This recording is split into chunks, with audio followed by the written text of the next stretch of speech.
rebuild of the favorites. We here for the latest. South side or the north side, not tuned to the greatest. Home team for the home teams. Both sides got our own rings. On the mound or the long ball, but we don't put the wrong strings. Yeah. It's that time of the year now. Wrigley or guarantees for the whole league that we hear now. New show with a new mood. Discussions and interviews. Trade rumors that might be. This is Pinwheels and Knife. What's going on, everybody? We're just getting the Twitter tweets and all the Facebook fun out of the way. We good, Aldo? Oh, yeah. All right. 3, 2, 1. What's going on, everybody? It is Thursday, March 30th. More importantly, it is fucking opening day, everybody. And you have found the Pinwheels and Ivy podcast. I'm your host, Matt Zwoski, a.k.a. Southside Zoe, a.k.a. Father Zoe. And with me, as always, Mr. Aldo Soto. A huge sports fan, as I'm assuming everyone who's listening, watching right now. But there's just something different about MLB opening day, guys. It's just different. No, you're absolutely right. The good Reverend K-Fids. I am so excited right now. I don't think I've been this optimistic for an opening day since like maybe 2018. And I feel like, especially with the Nico Hoerner signing, I feel like Zelda Rubinstein in the Poltergeist when they're like, "This house is a clear house. I have exorcised the demons." So I'm ready for some fucking opening day tomorrow. I'm not even gonna be able to teach. It's gonna be really bad. The kids are gonna learn nothing. And last, but certainly not least, your fucking regional champion, NASCAR Mitch. Good to be here, gentlemen. First off, I'd like to point out I did not label it Regional Chat Mitch, but it has a nice ring to it, so I wasn't complaining when Zoe did it. So I'm like, it's too much work to change it. Might as well just keep it here. You get 1 week, bud. You get 1 week. That's all right. You get 1 week, bud. But yeah, we got a great show. This is our annual live fantasy baseball draft. So hopefully, if you're in the league, you're getting into the draft room because it's starting shortly. And then it's our live fantasy draft / season preview show. Aldo was actually on top of his shit and made us write stuff down this week. So we actually have things that are written down that we can't take back. There's the electric White Sox bench competition, too. We got to break down. We're going to talk about that. We're going to talk about everything, man. It's opening day. Ken Kesey novel. Awesome. It's opening day, and I don't know, you can't see it with the hoodie, but man, these things can cut glass right now. I'm excited as hell. Show them off for the ladies. 108 tourney's over, man. I got booted in the first round. I don't need to post thirst traps. With all that being said, let's tap this keg. As always, the show is brought to you by Sports Mockery, sportsmockery.com. Make sure you download the app, turn on push notifications so you'll be the first to know all White Sox and Cubs news during the baseball season. Sports Mockery and sportsmockery.com. It's also brought to you by Uncle Bud's on 9700 South Cicero, who endorsed Mitch as opposed to the other place. Yeah. We won't talk about the other chain. We have Uncle Bud's podcast. Sponsored by. But go to Uncle Bud's. They're a lot better. Go check them out. They got a new menu item. Tot nachos or tachos. Isn't it Irish nachos, like the tater tots? Hot nachos. So that's basically good. Tater tots with a bunch of shit on them, but they look really good. And about 5 beers deep, it looks gourmet. So tot nachos. Michelin star. Go to Uncle Bud's. Depending on the influence. Check it out. Sure. Tell them Pinwheel sent you. They won't know what you're talking about, but it would be funny for everybody. Fellas. It is opening day. Off-season podcasting. Wow, sorry. I'm going to your draft sounds off. I got to mute that. Off-season podcasting is over. Mitch, you made it through your first off-season podcasting season, which is always interesting. I'm proud to say we did no drafts. We did no rankings. Did we do a ranking? I don't think we did. I don't think so. This easily was one of the more active MLB off season. So there was only like 2 or 3 weeks where it was like, we have fucking nothing to talk about. What are we going to do? Yeah. But other than that, though, we had a lot of stuff. And then the World Baseball Classic kind of started the season a little bit earlier for us. And yeah, I mean, it was pretty good this off season, but I have never been more ready for a baseball season to start. Like Fid said, on the north side, they're feeling pretty good. I don't know about you, Mitch, but I'm feeling pretty fucking good about going into this season. Oh, looking at your guys' Agreed. predictions, you guys are feeling great about the White Sox. I think I was pretty realistic. Sorry, I don't Jeff. even remember how much I said. Mitch, you got like a fan club now, bro. Dude. You like you're what do I want to call it? Your marketability has skyrocketed in the last like week. I know it's kind of But you kind of fucked up, Mitch, because now I know you can make really good videos, and you need to start making videos for Pinwheels. Yeah, that's and you're a hell of a singer. Well, it was a grind because like I couldn't do the normal degeneracy it takes to win because I was like job searching and everything. So Well, it was like that's why we had to be creative, the Moneyball approach, and it backfired in the later rounds against the Juggernauts. But you know, I you can actually win a regular season. appreciate how you went about it, because and before I say this, I'm not knocking anybody in the tournament. Nobody needs to cry or take anything personal, but Mitch, I think it's kind of great that you got as far as you did without being like, "Hey, check me out. I can drink enough to kill a moose." Like, ooh, like your stuff was creative. It was very thoughtful. I think you and Missy had the best content throughout the tournament. I really loved the collaboration you guys did. Yeah, I thought the tournament was great. Fizz, there is zero chance we're keeping that up on the screen. I just want to put it just to see the time Get now. that off. Yeah. The draft order is ready. Danny fucking Boygas. Kyle Bush's Revenge. Mitch's Cattle Report. Me. No, I'm not. And I'm Mitch. Southside Hitman. Someone used my face and likeness without telling Absolutely. me. That's Jumper. That's Jumper. Belly Bombs. No Limit Records with Zoe. Promo Pinwheels that you, Aldo. Waveland Wheelhouse. Magnificent. What is it? Magnificent Team. Ian's Cuban Comet and Southside Hitman. So 9. Let's see who the first pick of the draft is from Danny. Does it say I'm in? What? No. What? It's like prom all over again, Mitch. Yeah. And Danny has. By the way, speaking of promo code Pinwheels, shout out to our guest from last week, Obvious Shirts. You can still get 20% off at Obvious Shirts using promo code PinwheelsIV20. By the way, I have to say this because I've been kind of a dick to Cubs fans, but I did promise Cubs Zone, and then Obvious Shirts guy was throwing me endorsements. So I'm like, all right, you know what?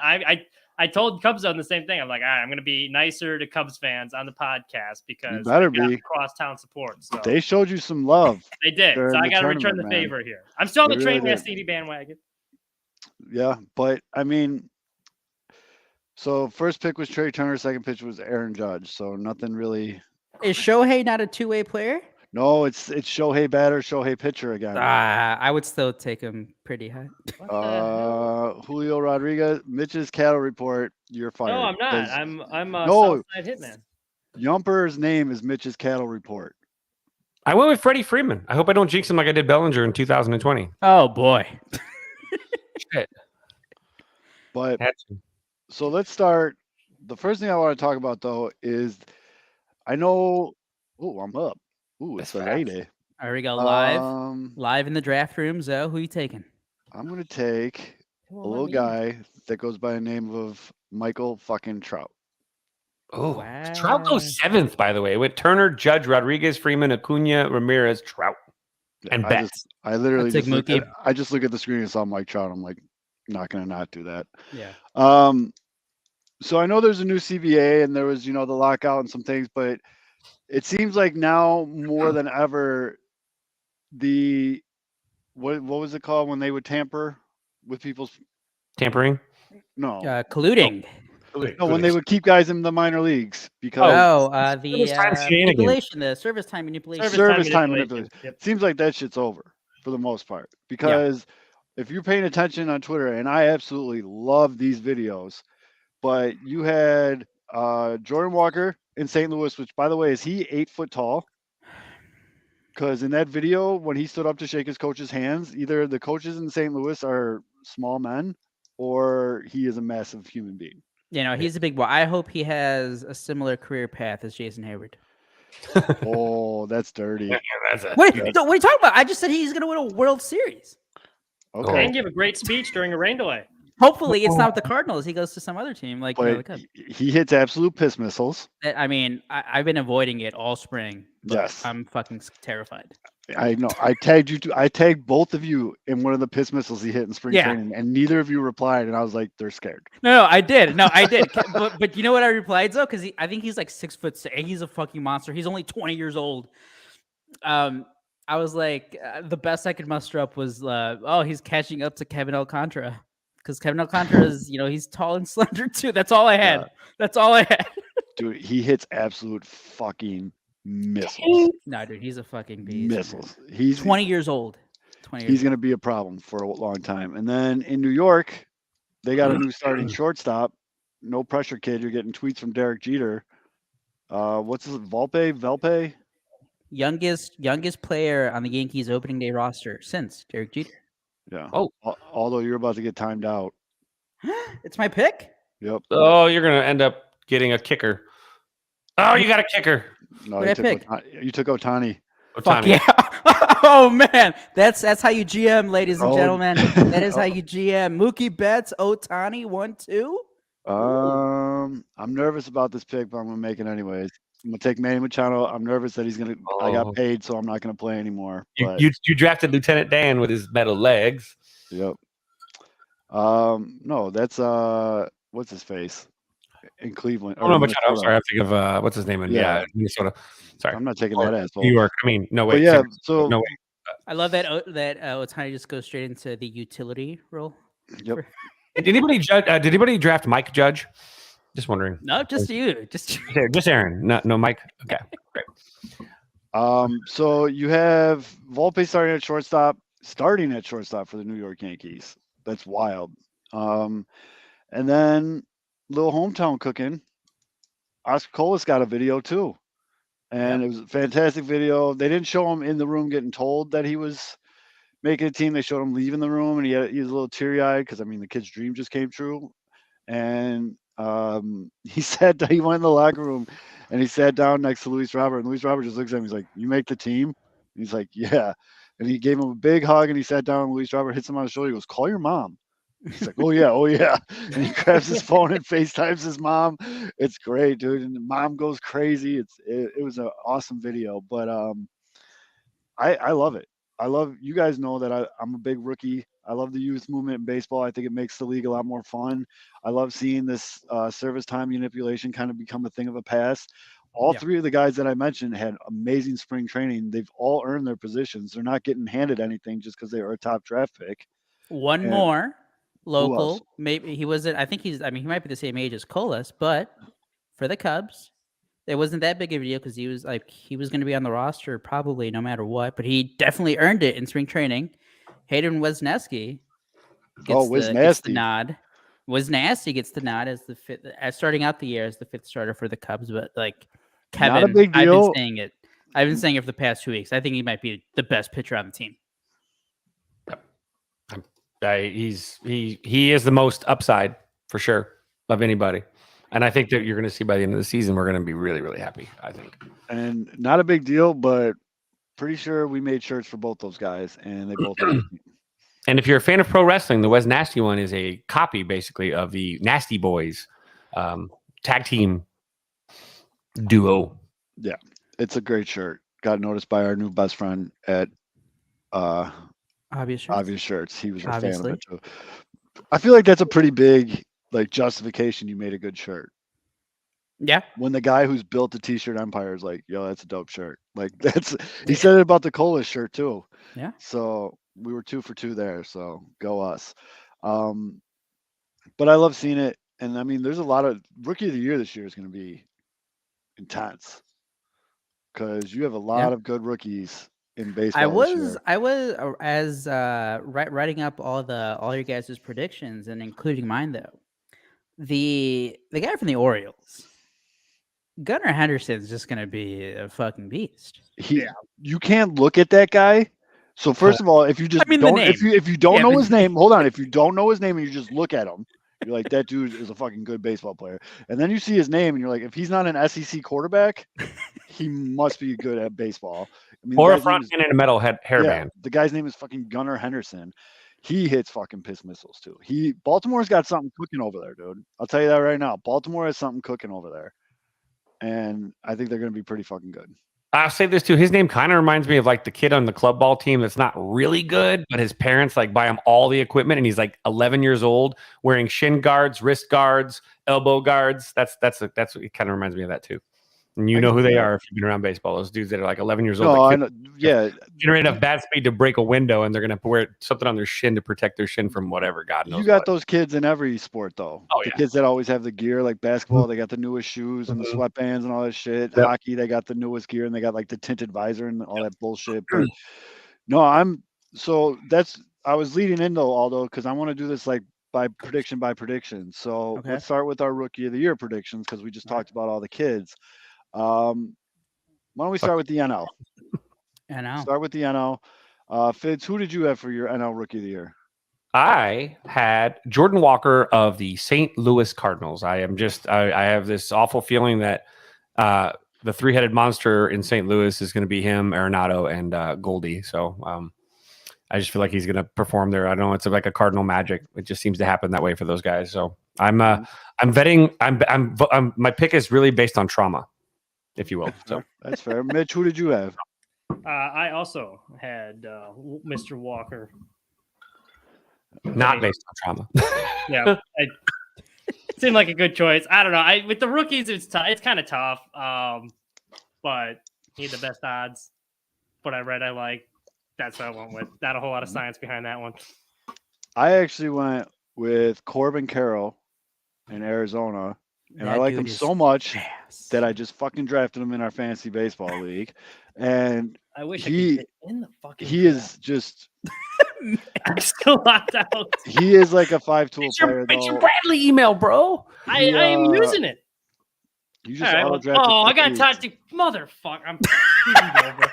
Got a guy that's suspended. That's gonna be terrible for locker room chemistry. Oh, jeez. But Corbin Carroll, I think he's like a real 5-tool guy, outfielder, got a good arm, fast as shit, can hit for average, can hit for power. Arizona's another team like Baltimore. I feel like they got something cooking out there. And it's one of those things that kind of gets overlooked, but I think Corbin Carroll is going to be, I like him for NL Rookie of the Year. What about you, Aldo? I mean, I mentioned him earlier. Hayden Wesneski.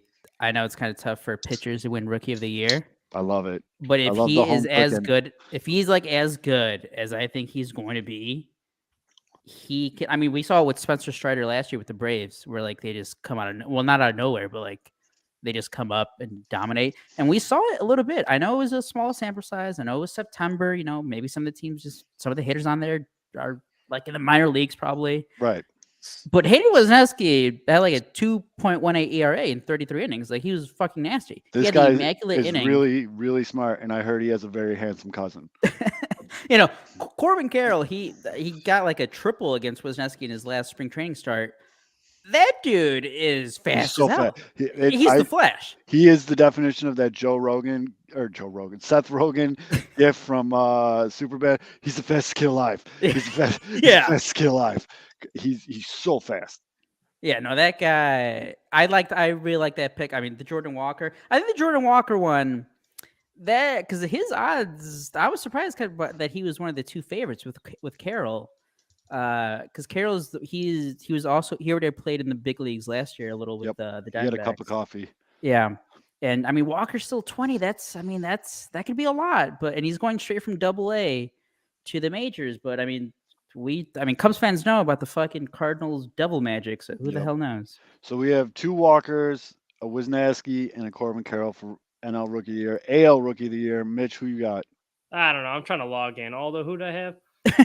No, I think we all had. You were the only one who was different. So, but I think Mitch, Kevin, and we all had Gunnar. I mean, it's tough, but I kind of had a feeling that's how this was going to go. So I wanted to, turn left when you guys were going right. So how do you pronounce his name? Homeboy in the Masataka Yoshida? Yeah, Yoshida for the Red Sox. I saw what I needed to see in the WBC. I think he's going to be really good. And the only thing that worries me is it's not like he has an abundance of protection in that Boston lineup. But I feel like even more than the pitchers, the guys that come over from the Japan League, they can hit right away. You know what I mean? Mm-hmm. Like it's not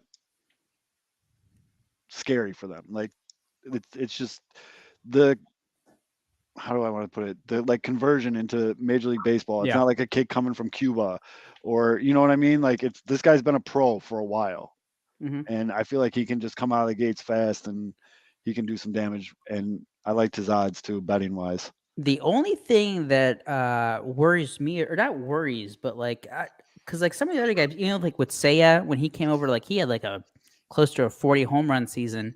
I think Yoshida, I think the most home runs he's hit over in Japan has been like in the low 20s. So he's not like, I know he had that huge bomb against Mexico in the, and then he had with the Red Sox in the last spring training game.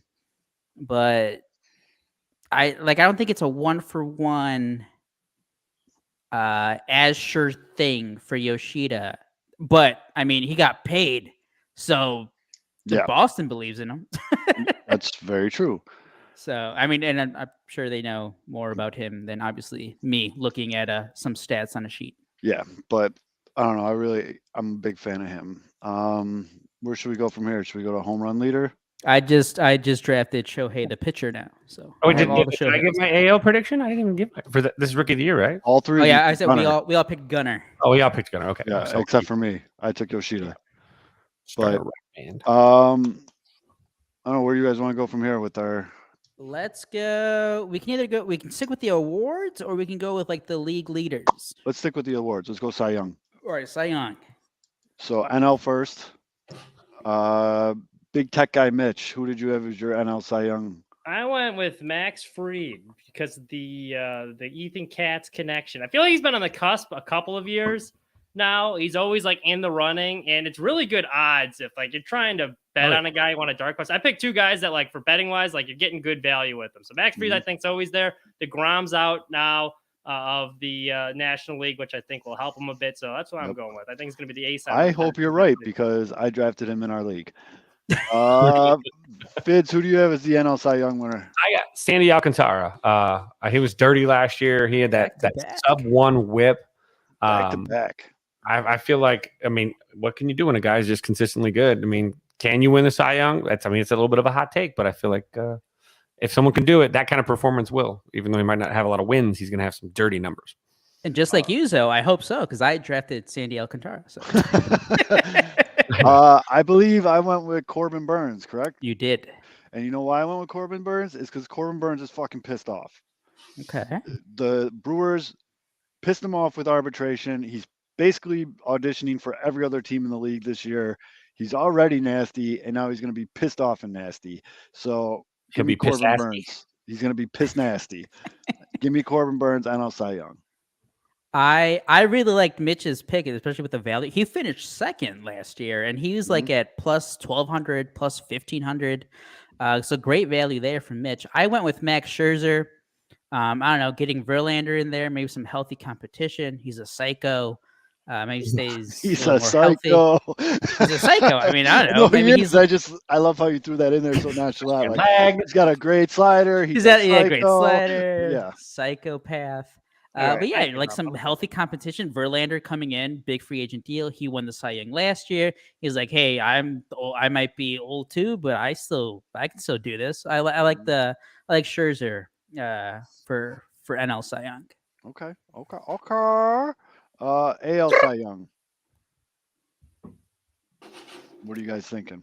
I'll go first. Value guy. Go ahead, Mitch. Go ahead, Mitch. I went with Framber Valdez for the Astros, who we'll be seeing tomorrow for opening day, or I guess if you're listening to this on podcast form, the guy the White Sox facing opening day. 25 consecutive quality starts last year, major league record, sub-3 ERA. I mean, the guy's a stud, and I don't think he got enough credit.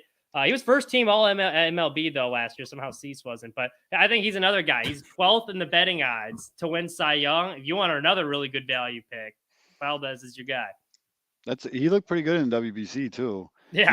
My only concern with him is with the pitch clock. He can't do his little dance on the mound anymore. So I don't know. I'm sure obviously he's had a whole offseason to figure that shit out. Like it's not like he just showed up to Houston today like, oh fuck, I can't do that. You know what I mean? So he was pretty good. He still was able to do his dance in the WBC, but it was definitely toned down. so you can see he was working on it. And yeah, and Alex makes a good point in the comments. Though ground ball pitchers definitely do not get love for Cy Young voters. Yeah. Fitz, who did you have in the AL? For me, this guy. You guys might have heard of him. Wait, time out. Alex, you're right. I fucked up my Houston pitchers, but go ahead. You might have heard of this guy. I know the White Sox fans are pretty familiar with him. He has a sweet mustache, and he's fucking filthy. I'm going with Dylan Cease for the Cy Young. He's going to not get snubbed. He's going to get the love that he should have gotten this year, because they're always delayed with love. It always takes a year to get love for some of these guys that can you prove it was again? Go for it. So I go with Dylan Cease. Yep. I went with Jacob deGrom. I mean, it's Jacob deGrom. Injury doesn't bother you at all? If he stays healthy, is the big caveat. Yeah. If he stays healthy, it's Jacob deGrom. Yeah. While writing up those predictions, I mean, Verlander last year, he made 28 starts. So, it's not like you have to go out there and make like 30, 35 starts. Because remember, he got hurt, and that was the big, this is where Dylan Cease can make his move, and Dylan did not. So, if DeGrom can, get out there for 25 plus starts and then just, throw up Verlander numbers, I could see it. No. I was like Mitch, and I went for a value pick. I went with Luis Castillo from the Mariners. Dude, he was fucking good last year. Yeah, I mean, just seeing him as a Cubs fan pitching for the Reds, the changeup is fucking dirty. Good fastball. He's starting the year. He's paid now, so he doesn't have to feel the pressure of I have to perform. So I don't know. Maybe that could work against him, but I think he's on a competitive team from the very beginning. Motivated guy to get into the playoffs. Exciting young team. I could maybe gets on a roll. Fair enough. Let's go to MVP. We'll start in the NL. Although you go first this time. NL MVP. You mentioned it. You mentioned him earlier. So another guy who got paid. But I got Manny Machado. I hope so. I think he was runner up last year. Behind Goldschmidt, or was he top 3? Whatever it was. I think he was. Yeah. But if we're gonna get to our our playoff picks later. But if the Padres can win the division this year, I think he's going to be a big part of it. He is the guy in that team. I know Juan Soto is obviously there, but Manny Machado plays every game basically, and I think he's going to put up huge numbers again. I'd like to show that I have Eloy Jimenez and Andrew Vaughn on my roster. So Southside Fids. Southside Jinx. Fids, who do you have as your NL MVP? That's right. Oh, no. Yeah. Excuse me. Who's the champion here? Yeah. Raise your hand if you won this league. Who do you have for the NL MVP, Fids? Me. No. I got Trey Turner, man. I was so impressed with the way he played in the World Baseball Classic. I feel like the entire offseason, it felt like everybody was kind of putting Carlos Correa on this pedestal, and Trey Turner, he signed pretty early. He got paid, obviously, but I feel like there was so much focus on Carlos Correa as being the guy. I think Trey Turner is going to come out and be like, all you guys can suck it. I mean, you already see it in the World Baseball Classic. The dude performs in a big way, and I think that with Bryce Harper out for a little bit, I think that benefits him. And I think that especially towards the second half of the season, when Harper finally gets back, the protection he's going to have is going to really carry him to some big second half numbers that'll really, of course, in the recency bias that we have, voters are really hammered down on Trey Turner to finish it out. And I think the Phillies are going to be the 1 seed. So I think it'll even make it even better of a story for them as he's kind of like the leader of the best team in the National League. I dig it. Mitch, who do you have NL MVP? I had Trey Turner as well. I don't think they're going to be the best team in the National League, but I think the momentum was already being built during the World Baseball Classic. They love storylines and they love stars, and he is definitely that. And he's flashy too. He has a lot of those big highlight reel plays, which always shows the nudes, gets you a lot more publicity. They're one of the reasons Dylan Cease got snubbed so much last year is because the White Sox sucked, and not a whole lot of people nationally were talking about Trey Turner going to be on a popular team. It's probably a pretty good team. So I think he'll get extra notoriety, and it'll be good for his votes. And we already know he has John Hamm on retainer. Yep. So yeah, that too. Yep. Fids, I'd like to point out that sneaky, I just took your boy Dalton Varshaw because he has catcher and outfield availability in this league. So that's why I took Vaughn. Yep. Boy, I wish I could see. Vaughn has outfielder eligibility in our league for some reason. I'm like, ooh, there's a little flexibility there now. I don't just have to 2 first basemen. Although fell off a cliff, so I'll give my NL MVP. I went with Nolan Arenado. I think he's the best third baseman in baseball.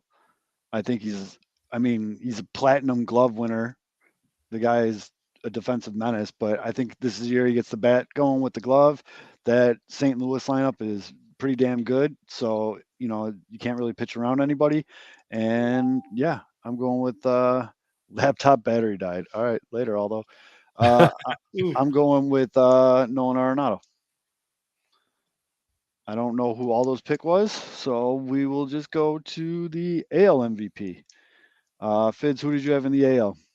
AL, I had the guy that last year I felt kind of somewhat got snubbed with the Mike Judge hysteria, but I think he takes Aaron it back Judge. this year. Aaron Judge, Mike Judge, and I'm the Beavis and Butthead crew.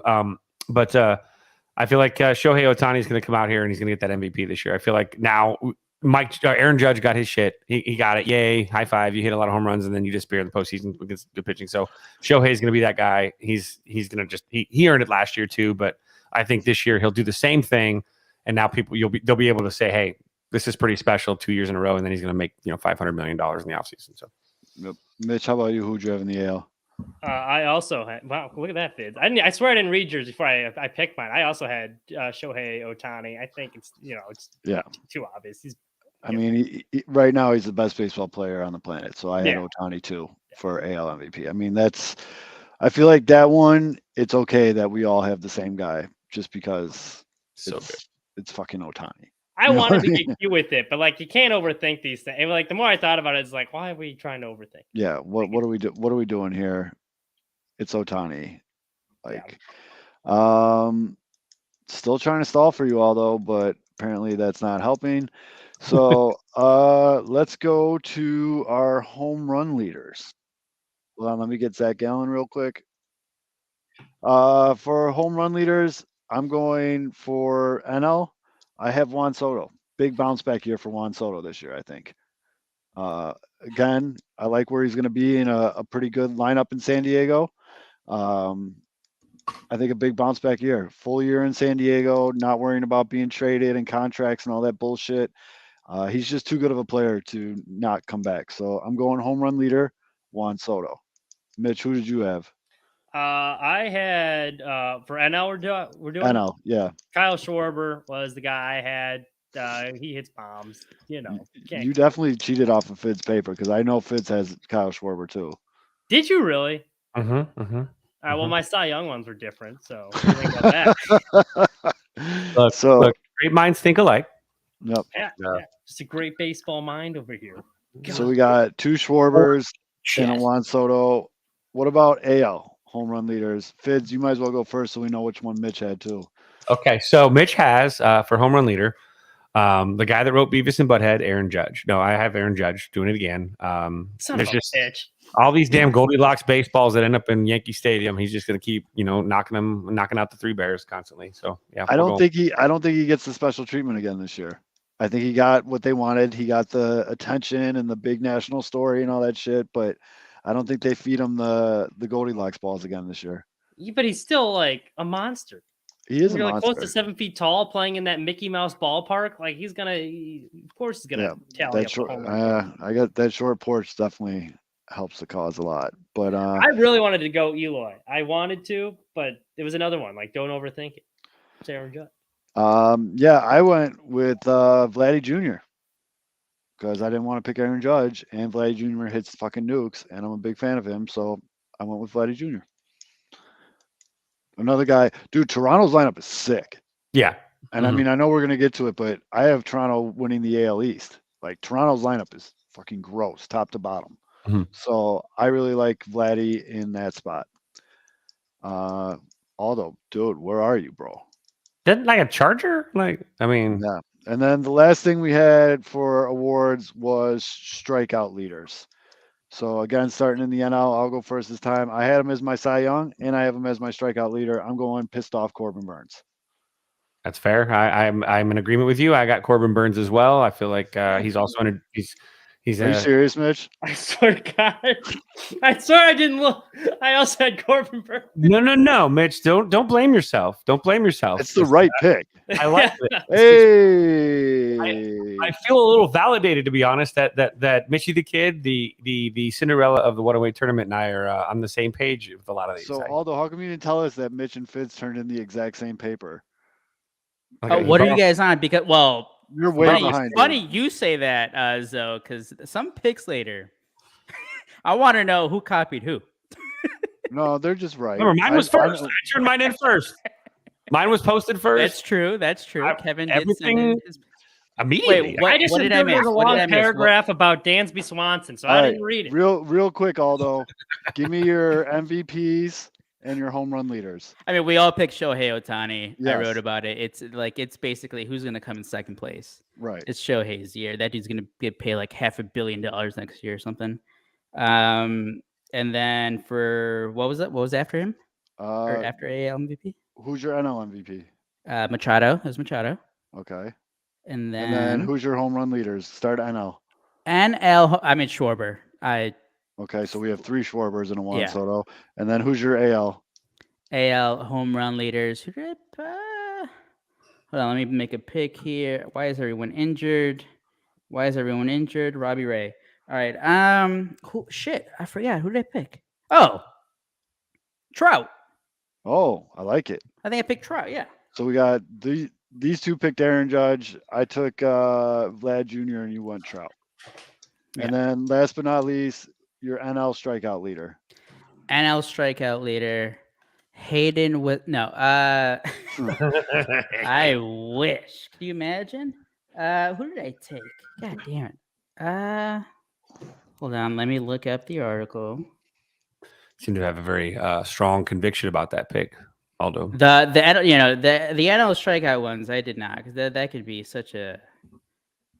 By the way, for the AL pick, I wanted to pick Cease, but one thing I wrote about him was he keeps walking too many guys. The pitch count keeps going up, that and is like a thing of concern.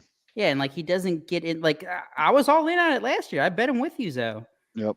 And like he was going great in the first half, and then he got to the second half, and the pitch counts kept getting high. Yep. Hold on. I'm getting there. All 3 of us had to piss off Corbin Burnes. Yeah, I looked at that and was disgusted. By the way, for where is it? God damn, I wrote a lot today. All right, here we go.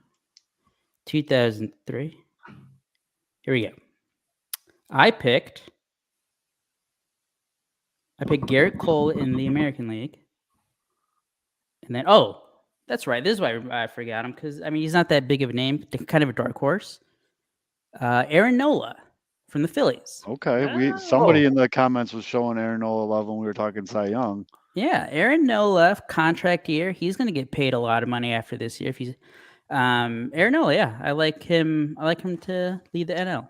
Not love it, but I like it. Yeah, for AL strikeout leader though, I did go Cease. I think it figures it out. And the walk thing's always been an issue, and he always it was an issue last year. He led the American League in walks, but he still got his strikeouts, so I'm not too worried about that. Fair. But it matters with these guys. Fair. That one inning, he always loses an inning because of that pitch count. That's a good. I mean, if you look at it that way, he went from the worst. He walked the most guys in the AL. So, it can only go up theoretically from here. And he was still top of the charts in strikeouts. So, if he improves just a little bit, then those strikeout numbers are going to improve even more. Command is the only thing with development and with age and with maturity. Command is the one thing that continues to improve as they get older, as opposed to usually fade. Usually that works because they're learning how to taper back and know when to push, when to pull, maybe when to take a little bit off. They're starting to get a little more savvy as to how to get outs. And I think that's probably... You got to assume that's been his focus for a while now, is to conserve as many pitches as he can. But it's still hard when you're a strikeout guy. You're going to burn pitches. I mean, it's just inevitable. Can't avoid it. And then so let's go to division winners. So let's start with the AL East. Who do you got in the AL East, Mitch? I had the Yankees. I know they got injury problems early, but I think they'll weather that storm. There's just too much talent there. When that pitching staff gets fully healthy, I mean, that's a dangerous rotation. The April games, it's going to suck for a while for them. But I think once they get healthy and heat up, that they're going to be the class of the field there. All right, Aldo, who do you got in the AL East? I mean, this is the part where a lot of our picks are going to be the same. Mitch is the only guy who picked the Yankees. We all picked the Blue Jays. Yeah. Okay. Overhyped once again. No, dude, they made some moves. The guy that They picked make the moves every year. They're overhyped. My bold prediction was almost they're going to miss the playoffs, but I think they will make the playoffs. I had to walk The that back. Yankees? But they're overhyped. Overhyped. The Yankees? No. No, he's the talking Blue the Blue Jays. I know. Someone that Right picked now, that they're overhyped? right now, the Blue Jays projected starting lineup is George Springer, Bo Bichette, Vlad Jr., Dalton Varsho, Kirk, Belt. I forgot they got Brandon Belt. They got the captain. Matt Chapman, Whit Merrifield, and then Kiermaier. You know what? They were saying the exact same thing last year. Oh, They look didn't at have all this- these guys they They have. didn't They're have so this good of a loaded. lineup last year. The key, They the said key that for like the them is last going to be the 3 years. rotation, though. Until I That's see it. Yeah, with the They are the rotation Mets of the Toronto area. Like they're always hyped up and they always win the offseason. But once they do it, I don't believe. I'll believe it when I see it. and then you got a rotation of Manoah, Gosman. Gosman was a great pickup. Bassett was another great pickup. Jose Barrios, he's a fucking wild card. And then I'm not going to pronounce this guy's name. Kikuchi. Kikuchi as their fifth starter. I don't know anything about him, but He was terrible last year. I think injured too. I feel like they Gosman's made. not thinking going to of have Ryu. that good of or whatnot. Ryu. No. I just feel like they upgraded defensively with Kiermaier, a full season with Whit Merrifield, who's like 80, but you're also able to move George Springer to right field because you can play Kiermaier in center field. I don't know. I like the Blue Jays. I like the Blue Jays. I like it a lot. Agreed. I think it's time. I think this is the year where they finally jump the Yankees finally. Which Tell you again, what, if they overhyped. don't, that's a problem. Head should roll a little bit.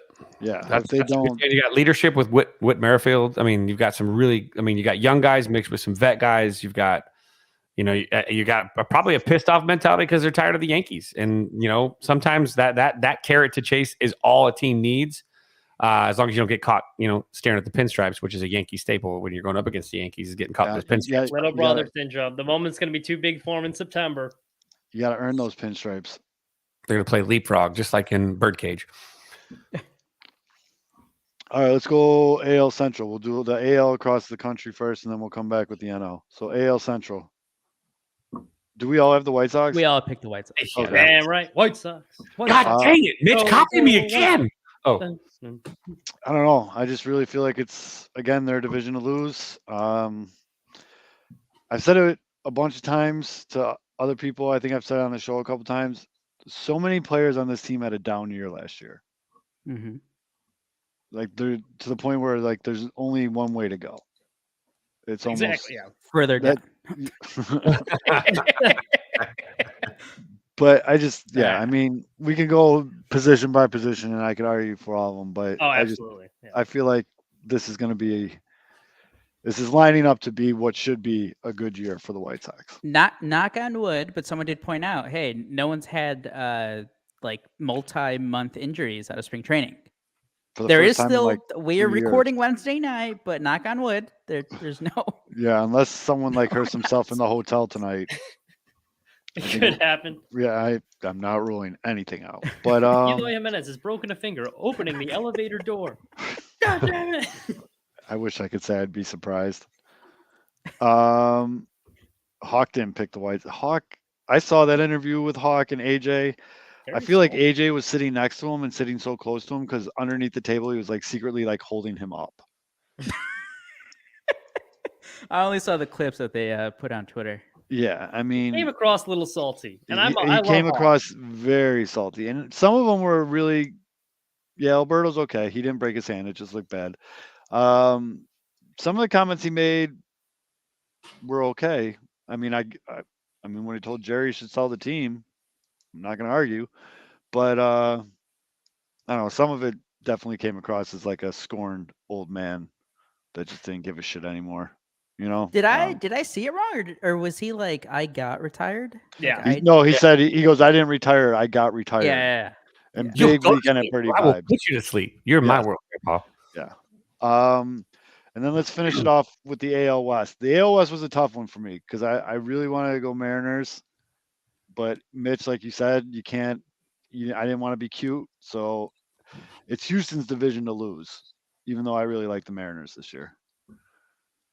They're going to be good. I mean, they won the World Series, and I think you could argue they got better. Jose Abreu was a good pickup. He's decent. Did we all go Houston, although? I did.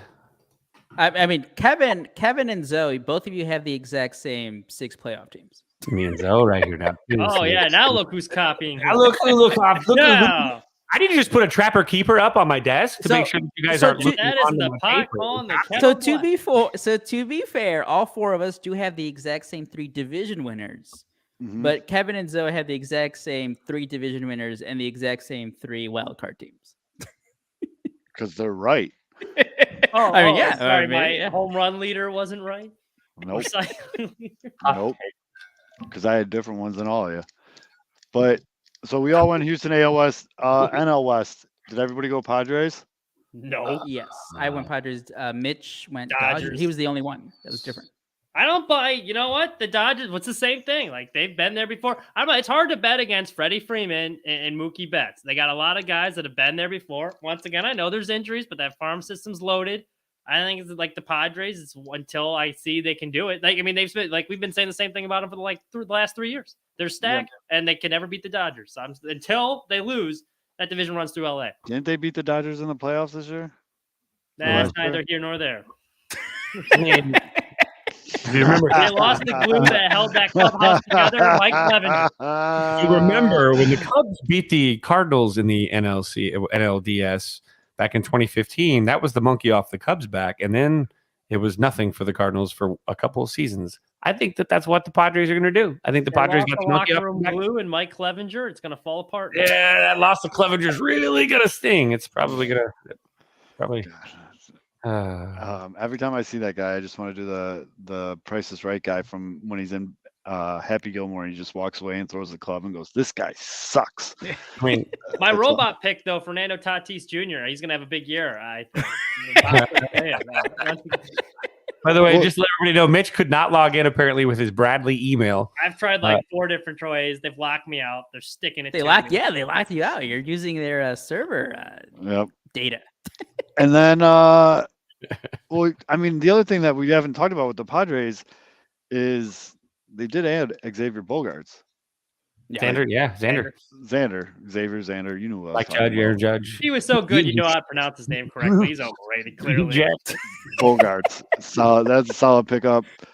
NL Central. Am I the only one that didn't go Cubs? I went Cardinals. I went Cardinals. Okay. Oh, so Fizz is the only one that Fizz did is the go only one who Cubs. went Cubs? Yeah, Fizz is the only one that went Cubs. Drinking the Kool-Aid over here. I don't want to hear. Look, listen to me. I'm going to say this right now. I have been super pessimistic basically since the bullshit that started in 2019. I said it when they got Trey Mancini. Fuck it. The Cubs are going to win the division. I'm going to go ahead and die on this hill. I don't care. You know why? Because you know what? Joe even broke it down last week too. The fact that the way this Cubs team is built, it's almost like they're out front of the new trend that's coming to baseball, which is move the line, play great defense, have some decent pitching, a solid bullpen, and go out there and see what happens. And I think that the Cubs are one of those teams that, again, they could catch lightning in the bottle. And I think that the Brewers aren't going to be as good as everyone thinks they're going to be. And I think the Cardinals are going to be okay, but I don't think they're going to be that big of a juggernaut. And I think that, you know, the way the Cubs are built, they've got good personalities. They've got good leadership. That, you know, I finally think that this Cubs team has like a clubhouse that is really kind of unified. And there is a little bit of fuck the world from these guys, but it's a different kind. It's not an intense pound in the chest thing. It's I'm going to go out and do my job stuff. And I think guys like Nico Hoerner are going to bolster this lineup. And I really do. I'm sorry. I know a lot of people are like, you know, it's funny. I'm optimistic again. They're like, welcome back. I'm like, I never fucking left. I've just been very critical. Like, I'm never leaving. I'm not going anywhere. I'm never going to turn on the Cubs. I might be pissed. I might be piss and moan all I want, but I'll never turn on the Cubs. I'll never leave.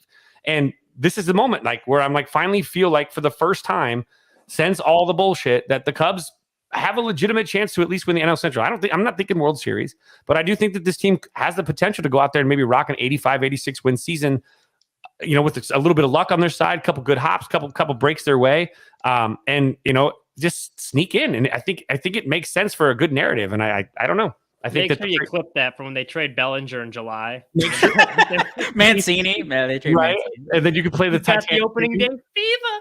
I do have to say, as much as Kevin does like the Cubs, spoiler alert for when we say our records for the Cubs and White Sox, but he has the NL Central being really terrible because he only had the Cubs winning 84 games. So the NL Central is going to suck. Yeah. Again. Wait, we got some breaking moves. Oh, no. From Jeff Passan. A deal is in place between the minor league players and the MLB, PA, and Major League Baseball on a historic first collective bargaining agreement for minor leaguers. Union officials have now told ESPN. The deal is 5 years and includes at least double pay at all levels of the minors. Okay, dude. there you go. That's a big dub. Hell yeah, dude. There we go. That's a big W, dude. That's a huge W. Massive dub. Yeah, that's awesome. That actually just made me stuff. very happy. That was really good. NL East. I got the Braves. Got the Braves as well. I do too. I have the Philadelphia Phillies being the 1 seed and the winner of the NL East. I got them. I got the Phillies as the team of destiny this year right now.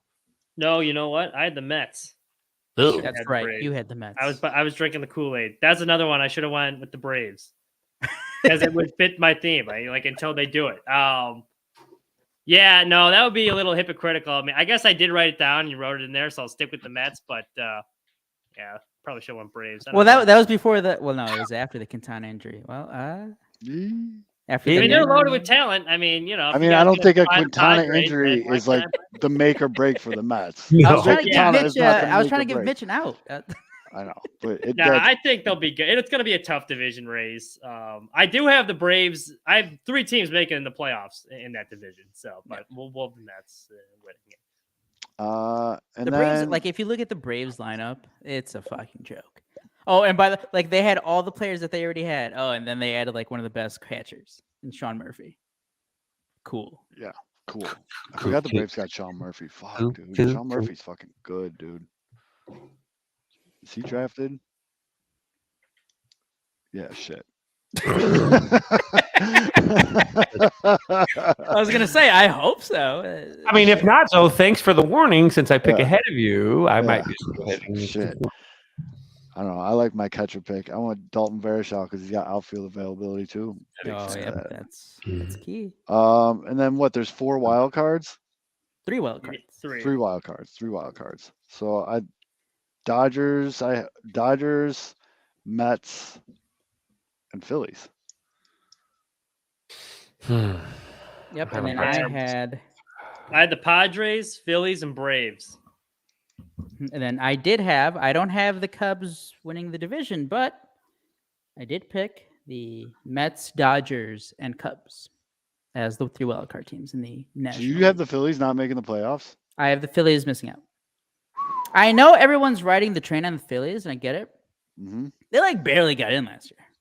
Yeah, and I think they'll barely get in this year. They barely got in last year. And I know they had the great run in the postseason. That matters. They added some people. Yeah, but the offense wasn't the problem.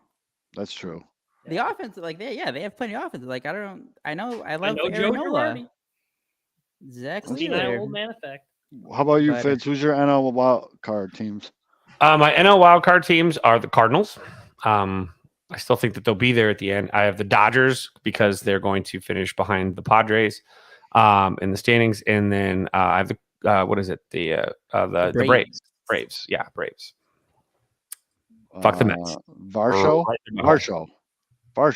Dalton Varsho. Like it's Varsho. I got too many. See, it's hard enough for me to pronounce names, but you make me do a draft while I got to talk. This is bad news. And then AL wild cards. Who you got, Mitch? I got the Rays, Mariners, and Blue Jays. Rays, huh? Rays are always sneaky. They always seem to find a way. They're that sneaky pain in the ass that never goes away.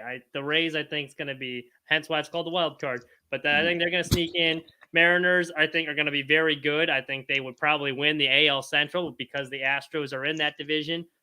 They're not going to be a division winner, but they'll get in the wild card. And the Blue Jays, they got some talent. They're just not going to beat the Yankees. They're going to choke it away in September, and they'll get in the wild card. All right.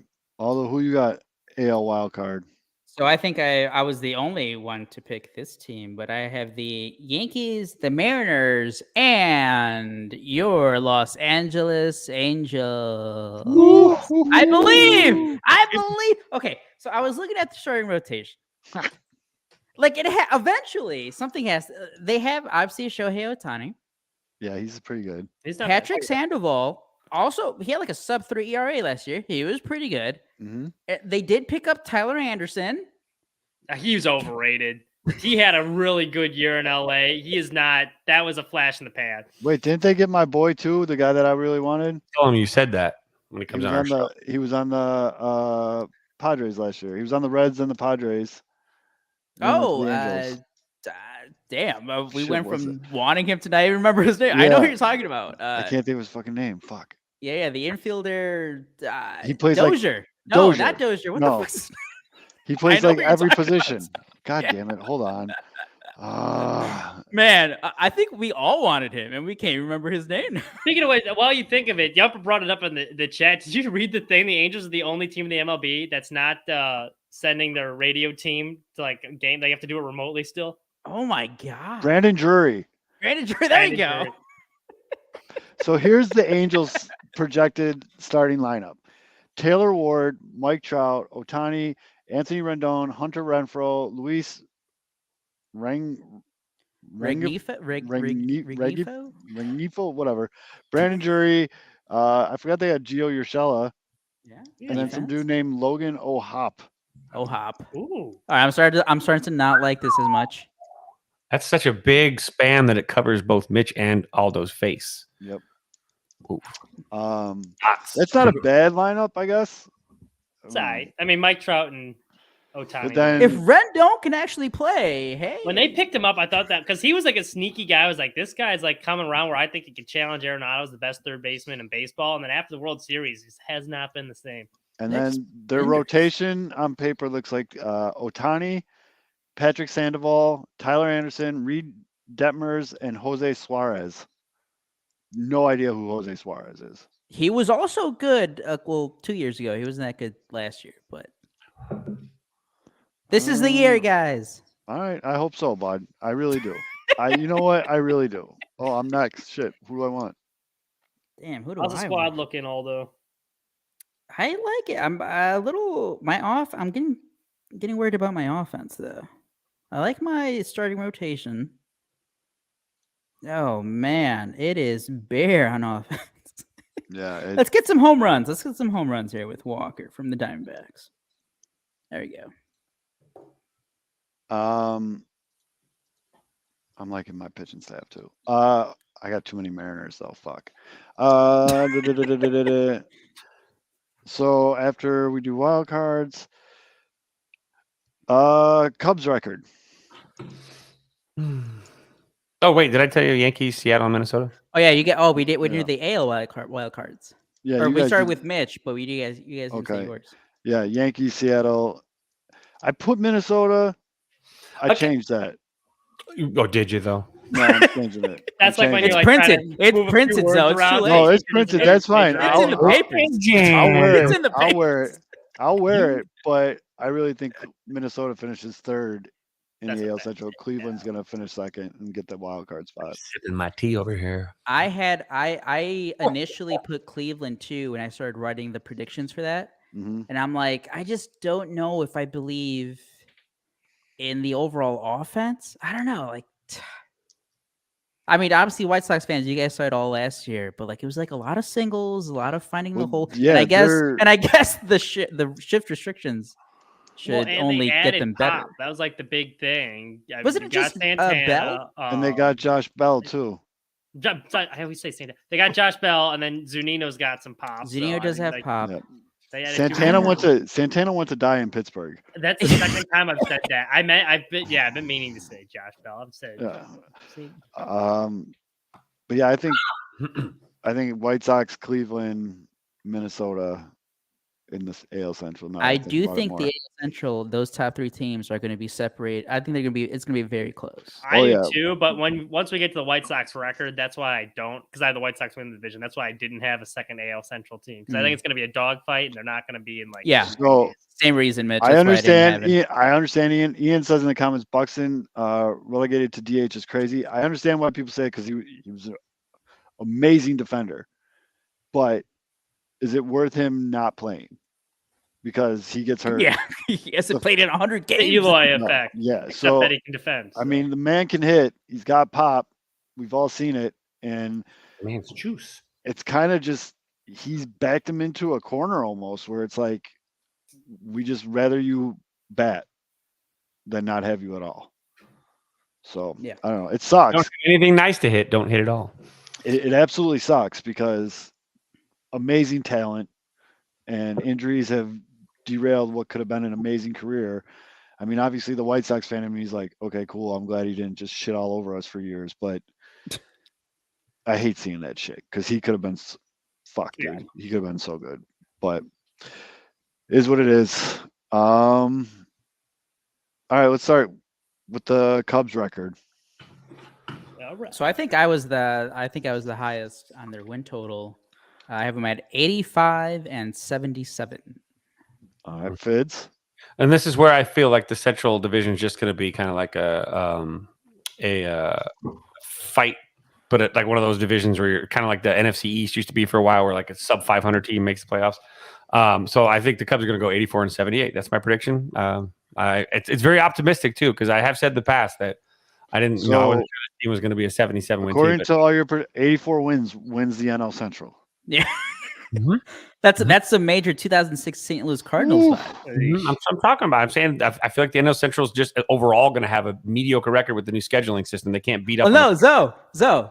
Not only that, because if we go to the NL wildcard teams, Kevin also has the Cardinals as a wildcard team. So the entire National League, 83 wins. The National League, 83 is not going to be enough. That is not going to get over. With the Padres and or Dodgers going to be one of those wild card teams. No, Padres win the division. Padres win the division. So all right, well then that means the Dodgers are not having 83 wins. Like one of the two teams is not going to. I'm just not on the Mets train like you are. So they don't exist in my world. So the Braves or Phillies do. Still in for them. Braves are in. Phillies are in. I have Phillies, Braves, Cardinals, Dodgers, Padres, Cubs. I'm starting to wonder, maybe cheating off his answers earlier. That wasn't the wise decision. Maybe he knows what he's talking about. It might have been a deke.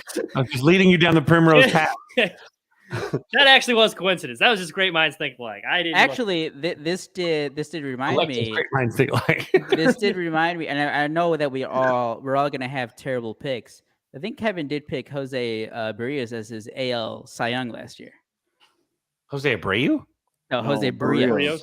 Oh, Barrios. That guy went off the rails quick. To be fair, yeah, like he was like pretty solid up until that point. He just like took a nosedive, yeah.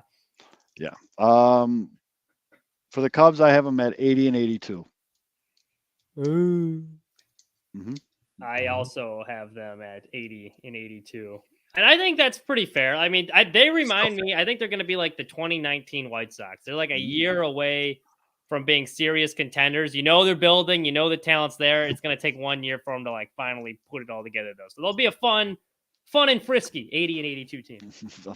little sassy bastards. It all depends. It's the rotation. It's the pitching staff, because that's why their projection total is only like at 78, because like on paper the starting rotation isn't anything special, but that's because like there's not much projected for Wisniewski, for Justin Steele. But if those two guys take a big step, then like that's where it goes from like a high 70s win team to you get to the 80s. And then if a couple guys breakout years, then you can get to the mid 80s. But I don't like I think last year I said like best case scenario was they're at a 500 team. I think this year it's not like I'm going too crazy. I think like best case scenario is like they're in the wild card race. I was more worried about, and like honestly, I factored in the starting rotation because I think the defense and starting rotation is going to be good. I think that's where they win a lot of their games. There's a lot of question marks on the offense, but I think the bullpen was where I was like the most held up on, and maybe it's just because I'm not as familiar with all the relievers that you are. But like, I didn't see No, that's totally reason for them to be dominating, and that's where That's you lose totally a lot fair. of games. Yep. There's like a few guys where you're like, well, are they going to be any good? And it's kind of up in the air right now. So yeah, that is fair. White Sox record. Mitch, go ahead. You go first. I had them at 88 wins, 88 and 74 for me. I think, much improved. That division's going to be very tough, so they don't quite. I almost had them at 90, but I think 88 seems fair, and it's going to be a tough division, and that'll be the lowest out of all the division winners. They will have the lowest win total, but that'll be enough to get them in. Remember, it's different schedule this year. Yeah, but I still think none of those teams are overwhelming, so it's going to be pretty closely contested throughout the year as far as like win totals go. I'll jump in. I ahead, have the same record, 88 and 74. So am I the optimist? Am I the optimist here? Well, I don't know. What do you have them at? We went up by 2s.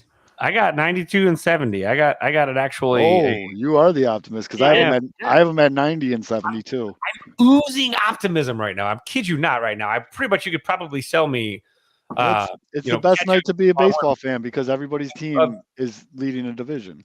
It is. I'm like, and again, just the excitement about tomorrow is probably, it's kind of like going grocery shopping when you're hungry. It's probably a stupid fucking idea to make picks when you're super optimistic because they're going to win 144 games. I think the White Sox actually just play ball this year. And I think that this is what this team is capable of in the first place. And that this is what they should have been doing last year too. I think that they're just going to go out and just beat teams up. I'm fairly confident that the law of averages state that teams can't regress twice.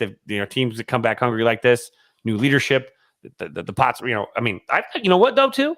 I'm loving this White Sox Twitter right now. I wish I could just snapshot tonight. For the most part, White Sox Twitter is really pumping out some optimism. I'm telling you, that's good. What did our poll say, Aldo? I think it was a good win total. It was the one I voted for. Let me look that up. Let me see. Here, I got it. I got it. All right. So there is 400 votes. 9% voted for 74 or below. 19% voted for 75 to 81 wins. 57% of the vote went for 82 to 89 wins. And then 15% of the vote went to 90 plus wins. Our guy Baloney in the comments has them at 88. Yeah, see, he's right with it. Yeah, that's exactly right. He says that feels low. With the amount of talent it does, like if you were telling me after 2021, there was 2 years from now they're gonna win 88 games, I'd be like, you're crazy. But then you see the shit show that was last year, and it's like, all right, that seems. And then my guy Ian in the comments has, I'm choosing intense optimism and going 92. I don't want to be negative going into the season. And by the way, Ian, we're gonna have you on soon because I want to hear your opinion on what's going on down in the farm for the White Sox. So, by the way, speaking of the White Sox win total and what we're predicting, we're all high. We're all high on it. The projection they're projected at 75, 77. I think in at different sports books it's at 83. So we're all well above. We're being pretty damn optimistic about the White Sox. That's true. And I think, like Fitz said, I think it's dangerous to be making these predictions when we're all. It's like getting stoned and being hungry and going grocery shopping, like Fitz said. It's not a good idea. I wanted to go higher, and I had to reel it back a little bit so I wouldn't sound so optimistic. So I think right around the high 80s is pretty fair. And by the way, I fucking love my fantasy baseball team right now. Okay. I wish I could see mine. Let's go bold predictions. So Aldo asked for a bold prediction for the Cubs, a bold prediction for the White Sox, and a bold prediction for any other player or team. So let's start with our bold prediction for the Cubs. Fizz, what did you have? My bold pronunciation. My bold pronunciation is excuse me. I actually Aldo highlighted this today in one of the sports mockery summary things. This is my bold prediction is that Nico Hoerner is going to win the Gold Glove, and if Ryan Tepera can do it, get at least one MVP vote this year.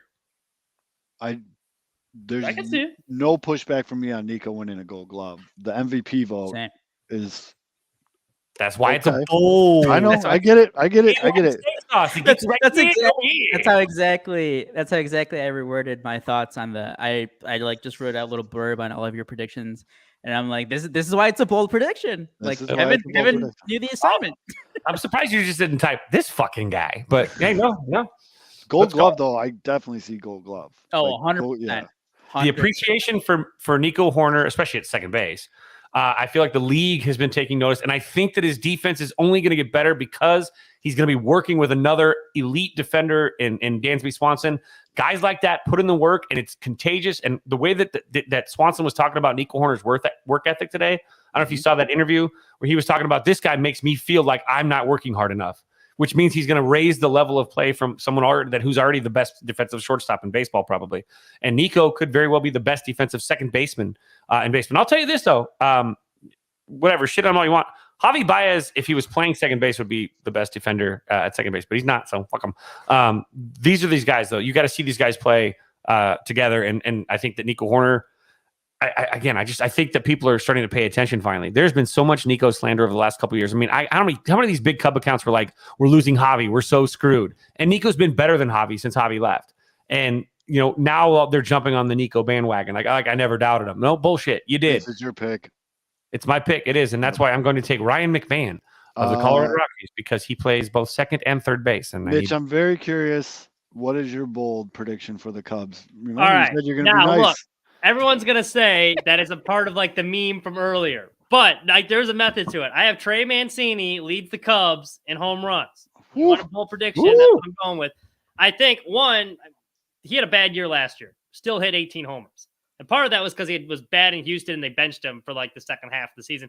I think he's in a good situation in Chicago, hitter-friendly ballpark, not a whole lot of expectations on the Cubs, so he doesn't have that Houston pressure. So he's able to mentor a lot of the young guys. And when he thrived last year was when he was in Baltimore in a similar role, the young up-and-coming team where he had 18 home runs. And Wrigley's a lot more hitter-friendly than Camden Yards is. So I think he takes off. I think he's going to have a big year, and I think he's leading the team in bombs. I like it. Picasso, I like it. Sorry. So sticking with home runs, I guess my bold prediction for the Cubs was Bellinger hits 30 dongs. Ooh, I like it. Love it. That one would give me blood flow. I won't Just lie. Belly dongs all over the north side. Love belly dongs everywhere. Did someone just draft Cody Bellinger? I was about to draft him. No, I took Oscar Colas though. Oh, Can you tell the bots to pick up Trey Mancini for me? I'm sure you could pick him up off the waivers. I'm going to be hitting the waiver wire hard once I get into my account. Can I look at your team? Yeah, let me know what the bots draft. Let me look at your Hopefully team. there's someone eligible. Okay. I'll pull it up on the screen. I'll pull up. Let's all witness this together. Ooh, all right, here we go. So let's look at Mitch's bot team as brought to the 108 tournament. Here you go. So Mitch has looks like Rowdy Talese. Rowdy Talese. Oh, you got my boy Jazz though. I'll trade you for Jazz. We'll see what you got. Now, hey, well, you're drafting right now, so let's really see this in real time. What exactly is Get me so you just drafted? Yeah, I mean, you're gonna get Yasmani Grandal. All right, we'll take Yaz. He's having a bounce back here, baby. Alex Bohm. No, you took Alex Bohm. Oh, fuck. Wait, you still got another pick, and you just took Keibert Ruiz at catcher. So, Keibert Ruiz from the powerhouse known as the Washington Nationals. Oh, yes. I'm not well versed on my Nationals knowledge. Yeah, you should be. You got Kyle Tucker, you got Tatis, you got Springer, you got Garcia, you got Big Dick Nick Castellanos, you got Nola, McKenzie, Romano, Iglesias, Rizal, not Julio, Luis Severino, Kyle Wright, Freddie Peralta, Jeff. You are loaded. Your pitching staff filled out faster than you're drafted basically by need. Oh my God, yeah.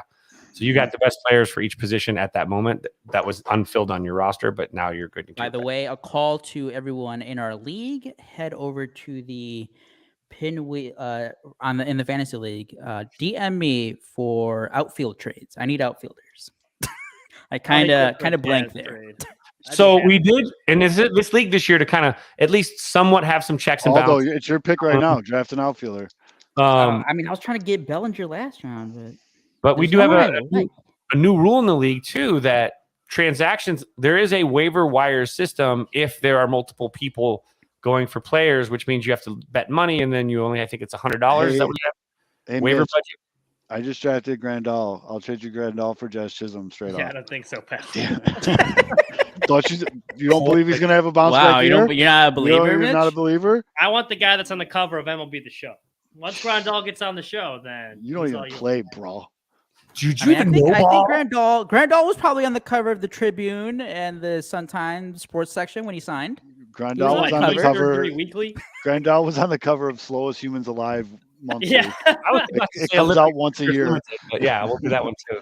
Him and the cheetah. Him and the average in a team foot race with Yasmani Grandal and Now we're talking numbers. That's who we want. Enrico is really nice. So when you average Enrico and Yasmani's 40 time in, you've got really good. Aldo, what was your Cubs bold prediction, Aldo? My bold prediction was the Cubs will trade 2 starting pitchers at the trade deadline, but they'll still finish above 500. Wisniewski? Oh, better No, not. why would they trade was Wisniewski? Wisniewski getting traded? No, what are you doing? He's one of Bellinger's the reasons getting why traded. they're going to Have, What are you trade. doing? He's one of the reasons they're going to trade guys like okay, Marcus Stroman What has are you an doing? opt-out after this year. What's the matter you? Yeah, what's the matter, you? How dare you? Marcus Stroman, he has an opt-out after 2023, so the Cubs can trade him, get rid of that money, and protect themselves if he just opts out and leaves. Kyle Hendricks has a club option. He's been injured. He's going to be back maybe in May. If he does come back and he looks healthy, depending on this prediction was based on guys like Caleb Killian coming up. If Javier Assad continues to shine, maybe 1 or 2 other starting pitching prospects continue to rise in the system. And it's like, all right, we can dump some money, get something in return if guys are pitching well, and then you make room for some of the pitching prospects. Fair. And then you don't get that much of a drop off because the talent coming up seems to be good. So Fids, White Sox bold prediction. Well, this one might come as a surprise to you, but I love pitching and I love guys that make adjustments. And I love the fact that this dude dropped the weight, altered his delivery, has a much smoother look. I think that Lucas Giolito is going to pitch in the All-Star game this year. I like it. I like it a lot. I'll go next just because mine has to deal with pitching too. I said it on the 108 bold predictions show, so I'm going to stick with it. I have 2 of the White Sox starting pitchers are going to finish in the top 10 for the Cy Young voting. I don't think That aligns. I agree. Yeah. That aligns. Yeah, We're exactly. So it'd be Right. Cease and Giolito, or Cease and Lynn, or Giolito and Lynn. You know Cease what I and mean? Like, yeah. you should have made it really bold. They're gonna have 3. That would have been Super Bowl. That would have been Super Bowl. But 2 of them probably won't even throw 200 innings. So yeah, well, let's not get crazy. yeah. Mitch, what do you have for your White Sox bold prediction? I have Pedro Grifol is going to win Manager of the Year, and someone from that staff is going to get hired away because of it. I like Oh. it. I think you get this team that's already talented, so he's getting a much better situation. I think they're going to play hard for him, and it's going to be a good story. Like, oh wow, like look how he turned this team around, and they won the division. So I think Pedro's winning Manager of the Year. I like it. Castle. Aldo, what was your White Sox bold prediction? I've been hearing the hype for years. I've been slightly skeptical, but I believe in the improvements. Andrew Vaughn, Suck it, 2023 All-Star, has a better season than Jose Abreu. Ooh. I like that a lot. Damn. I think someone did that during the 108 show too. That's a pretty. Okay. I like it though, and The second part of it, it's more, or the prediction is more on I believing in Andrew Vaughn's bat. yeah. Like pro hitter. I believe in the gospel from Kevin. I believe it. I think the year he finally settles in at first base, he's going to break out. And also, his WAR isn't going to be dragged to hell by his him being a defense, yeah. shit Let outfielder. them be to be. Show them all the beauty their possessions I have. don't But understand the Andrew Vaughn hate. Like honestly, like he's improved every year as a hitter. Like the numbers are there that he smokes the ball and he was playing out of position. Like I'm not everything was saying- against him. I'm not saying he's like Madrigal, but the hate comes from the same place. He was such a high draft pick Yeah. that people expect you to like come out of it. An MLB draft is not like the NFL. It's not like the NBA where the top guys are like guaranteed studs. MLB, Like- you know what I mean? Like Oscar Colas, I'm giving a pass, and he's playing the position he was meant to be playing. Like hitting major league pitching is hard. People don't realize that. He had to learn. Oh, good. Yeah, he had 55 at bats in the minors, and then he's playing his first games in the MLB, learning how to hit major leaguers, and then learning, by the way, an entirely new position that he's never played before in college or the minors or like even high school. Like that's ridiculous. Mitch, this is why I know you didn't copy off me. I know you didn't copy me off by paper. We're in the same boat here. The fact is, Andrew Vaughn had to learn how to be a major leaguer or a professional baseball player in general as a major leaguer. Like that's you're asking so much of a dude. And I've said this before in the past. I think I said it last week. This is the year where you can actually judge Andrew Vaughn and his performance when the season is over, though. I think that's fair. I think this is the first time he's ever been where he's supposed to be in the spot in the lineup where he's supposed to be. He's gotten, enough now professional at bats where there is tape enough where he can know what he struggles with and figure those things out. The thing is now when the season is over, like, again, I'm not saying judge him by the All-Star break. I mean, he might be terrible by the All-Star break, but watch the finish, because I think that when you look at the 2023 season, you're seeing the first actual Andrew Vaughn major league season. This could almost be a rookie season for him because it's the first time he's been playing Major League Baseball or professional baseball, where he's not trying to learn, like you said, another position. He's not trying to fill in for a team that has an overabundance of crazy expectation under such toxicity, all that bullshit that he was. I mean, he did okay considering all the bullshit. Expectations, as an experienced player, he did great considering the bullshit. And now there's no bullshit. So now it's just play fucking ball. And this is why I love Andrew Vaughn is you're going to see it. You're going to see it. Yeah, the expectations were ridiculous on him too coming in because it's like, oh yeah, by the way, not only are you losing the new position, like we're in a pennant race right now too, so make sure you're performing. I also think the leg thing, playing out of position, like and getting tired near the end, like you could see him hit the wall. Like you look at his numbers in September, they're bad. I think that's like a real thing because he's playing more games than he ever has in his life, running around more than he ever has in his life, so his body wasn't used to it. Now he has an off season to prepare for the position that he's meant to be playing. So. That is top free agent Cubs signing in 2019, Daniel Descalso, to you. But yeah, bottom line, Vaughn, and you've seen the adjustments. Like he couldn't hit left or righties, bait adjustments, hit righties a lot better. He had more home runs against righties this year than he did lefties. And he smoked the ball. Like his average probably should have been a lot higher than it was. If you look at his hard hit percentage, he just hit it right at guys oftentimes. So that I think will turn around. I do want to add that on the flip side of that prediction, also, I think at some point, I mean, I know we all love Jose Abreu. I wanted him on the Cubs badly, but I think at some point there's going to be some regression. Like it's incredible. Like all credit to him that he's still doing it. He keeps getting older, but he's still hitting. But I think at some point that regression has to hit for a guy like Jose Abreu. And then bold prediction for any other team or player. Although you've been going last, so you go first on this one. This one was completely out of the box, and it goes back to my pick for Luis Castillo winning Cy Young. But this is specific to the Oakland A's. I think the Oakland A's are going to be really bad. I have the Oakland A's are going to get no hit twice in 2023, once by Luis Castillo. I fucking love it, dude. That is bold. This here is actually unexpected travesty right here. I'm not sure how that happened, but Daniel Descalso is still available. Welcome to 5 minutes ago when we just talked about that. How come Sogard's not? Wake up, Kev. Wake up. Wake up, Where's Kev. Sogard? Where's Sogard? Is he still available? He's playing for the Dutch. The Israel team. Have a shot, huh? Fids, what's your bold prediction for the rest of MLB? Not biased at all for this pick. Chris Bryant's going to hit 30 home runs. He's going to be in the top 5 votes for MVP this year. No one saw that coming. Nope. No. So, not one person saw that coming. Plot twist. That's what happened. Wait till you see what my pick was. Chris Bryant. No. Dun, dun, dun. Go ahead, I've been going first. All right, I have. Hold on, I want to word it correctly. The Angels are going to suck again. They deal Mike Trout at the deadline, and Ohtani bounces in the offseason. Yeah, so has the Angels, one of my wild card teams, imploding. Yep. Trout gets traded, huh?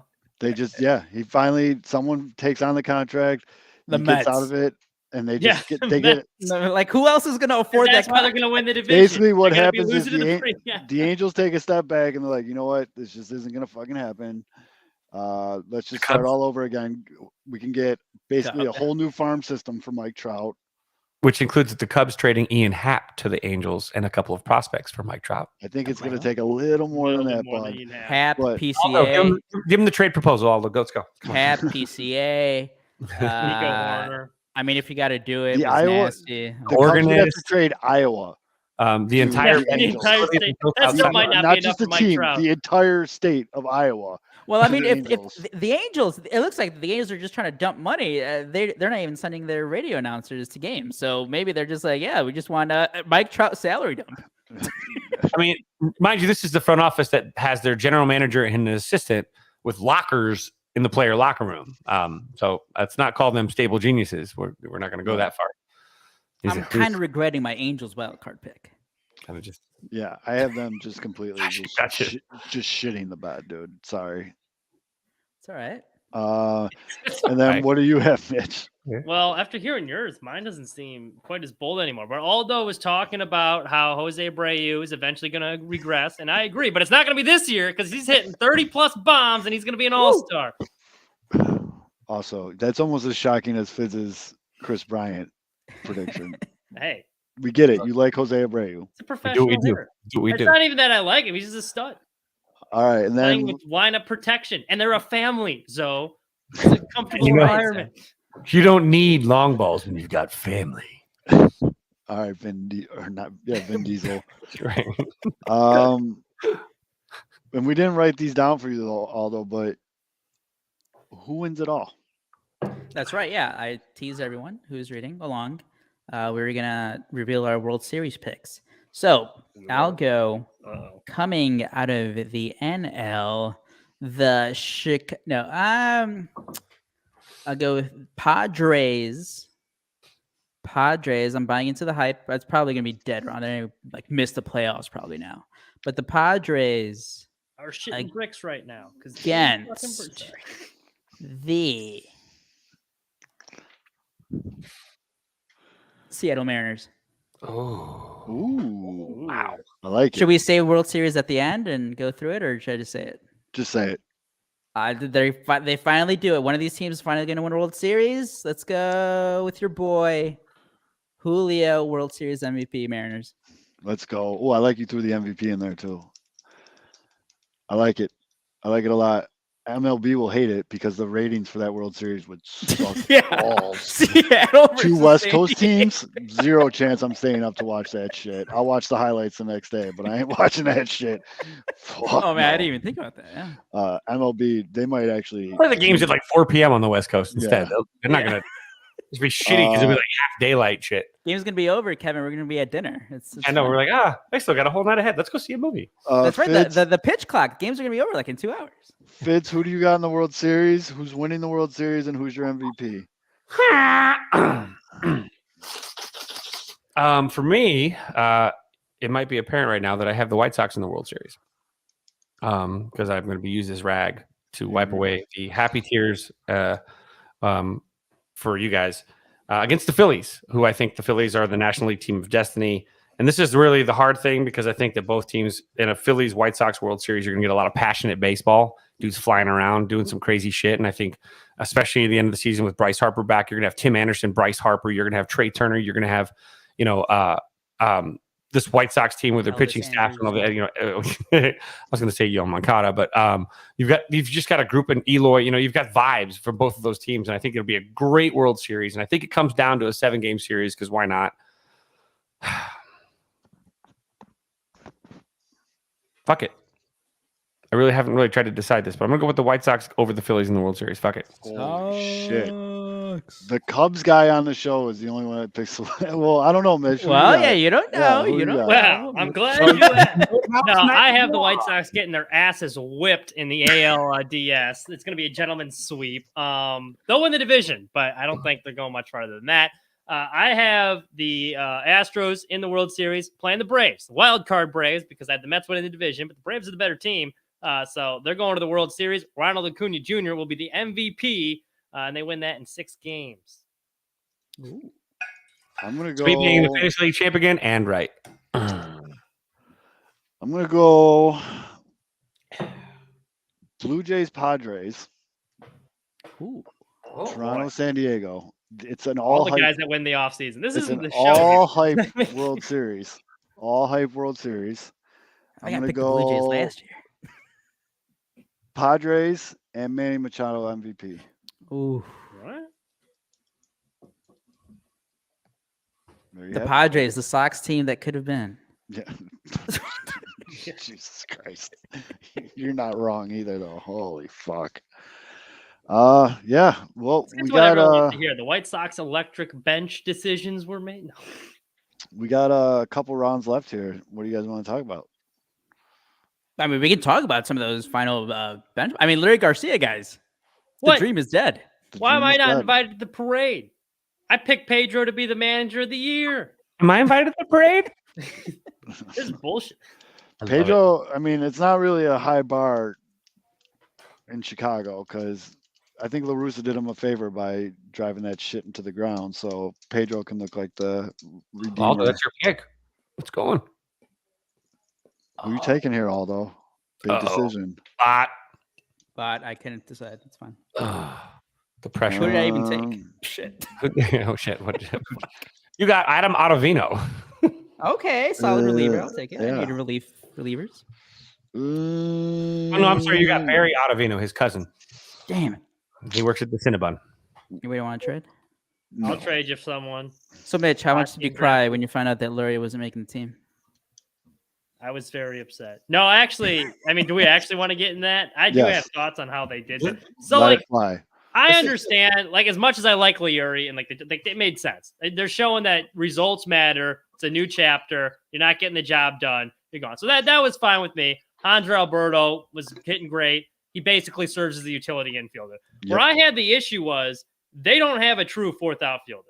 Like, if Rami Gonzalez seems redundant, like when you already have Hanser Alberto as your utility guy. And I get he can play right field. He's athletic, but like Rami's not an outfielder. And I know he went on a heater near the end. He has like the 6 home runs in spring training, but like the results don't show he's a good enough hitter, I think, to justify giving him a redundant spot when you already have Hanser Alberto. If you wanted Rami on the roster, then Alberto shouldn't have been there because now your fourth outfielder is Gavin Sheets, who had one of the worst outfield jumps in the league last year. He had one of the worst OAA, he was negative outs above replacement last year. He's not a true fourth outfielder. So you're banking on Eloy then to be your true fourth outfielder. Like you have a situation tomorrow where they're going up against a lefty. You don't want to start Colas lefty. So who's going to be the fourth outfielder? It's going to be Rami Gonzalez now. So now you're back in the same spot where you have a poor defender in the outfield. I think as bad as Marisnik hit, he's a better defender, so I would have taken him. And as bad as Liuri is, at least he can play the outfield and is a switch hitter. So, like, I was fine with leaving Liuri off the roster until you have 2 utility infielders and not a fourth outfielder. Like, that to me made no sense. I'm away from the team. They know more than I do, but that, like, was a head scratcher for me. Well, Romy was drafted as an outfielder out of Miami. He's I don't know. He didn't play there a lot for an outfielder. I mean, he's a utility guy. He's more of a utility guy. Boom roasted. If he was an outfielder, then they would have played him in the outfield. I know, but I feel like he kind of hit his way onto the team. I don't know. They still have a lot of options. I mean, with call downs and call ups, because Hamilton's down there in AAA because he signed the whatever deal. What's that? Marisnik, Cubs legend. Yeah. So, I mean... Well, okay, let's say you want to keep Rami, and you can't judge him on last year's numbers. Sorry to interrupt, though. But, no, you're good. Adjusted the thing in the chat. Like, all right, say we don't want to, like, you don't want to, look at last year's number. That's, like, fine. But it still seems redundant when you have Hanser Alberto that does the same thing that Rami does. Like, that to me doesn't make any sense. Sorry, go ahead. I won't. No, it's fine. I mean... I guess it's more just we'll see how it plays out. Obviously, you would think they have a plan going into the season, and that's the reason why the moves were made. But yeah, I would be of the train of thought that they think Rami is a suitable fourth outfielder. Yeah. The end of what ended up happening with the Sox bench situation kind of reminds me of the Cubs. Dude, I didn't know he went through all this shit last year. Ian, who again has vast knowledge of the White Sox farm system, and very nice facial hair, by the way. I like a little bit of pepper there too. Nice. He says in the comments: back injury, COVID, infected tooth, and then an appendectomy for Rami last season. you left off that he also was caught in a fire while fleeing with his buddy Ponyboy, and he saved a bunch of orphans, but was burned severely. That's a lot to go through for a guy, and then to expect a guy to like perform too. That's sometimes it's just a year of bad luck, and you push off and you move on. So that's a good.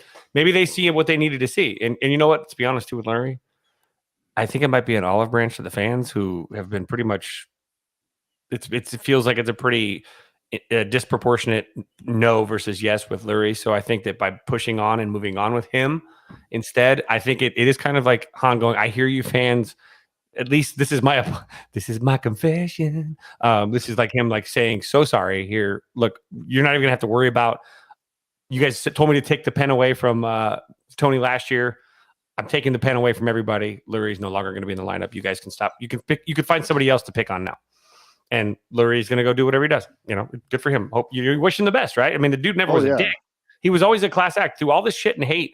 Did you ever hear really Lurie run his mouth? No, not at all. Lurie, I wish him nothing but the best. I hope he lands on a team where he is exactly what he should be. Oh, Lurie's fine. Lurie can never play again. He's got 11 million coming to him over the next 2 years. He's he's set. That's the crazy thing about the Lurie curse. It's the only question about his status was because of the contract. It's like, well, shit, are they just going to DFA a guy who's still owed $11 million? Yep. I cannot get over that deal that he got. No. 3 years, $16.5 million for like a backup utility guy. Like, what the hell is Rick Hahn thinking? Can we also clear now and say that you know, oh, no way that Jerry Reinsdorf does that because he loves money too much. He's not going to cut somebody that he's paying too much. They did it. So now another myth dispelled a little bit about Reinsdorf's cheap. Well, when they did that with Keuchel, that was what told me they would do it with Leary. Yeah, they did it with Keuchel and they did it with shithead in right field, the little asshole.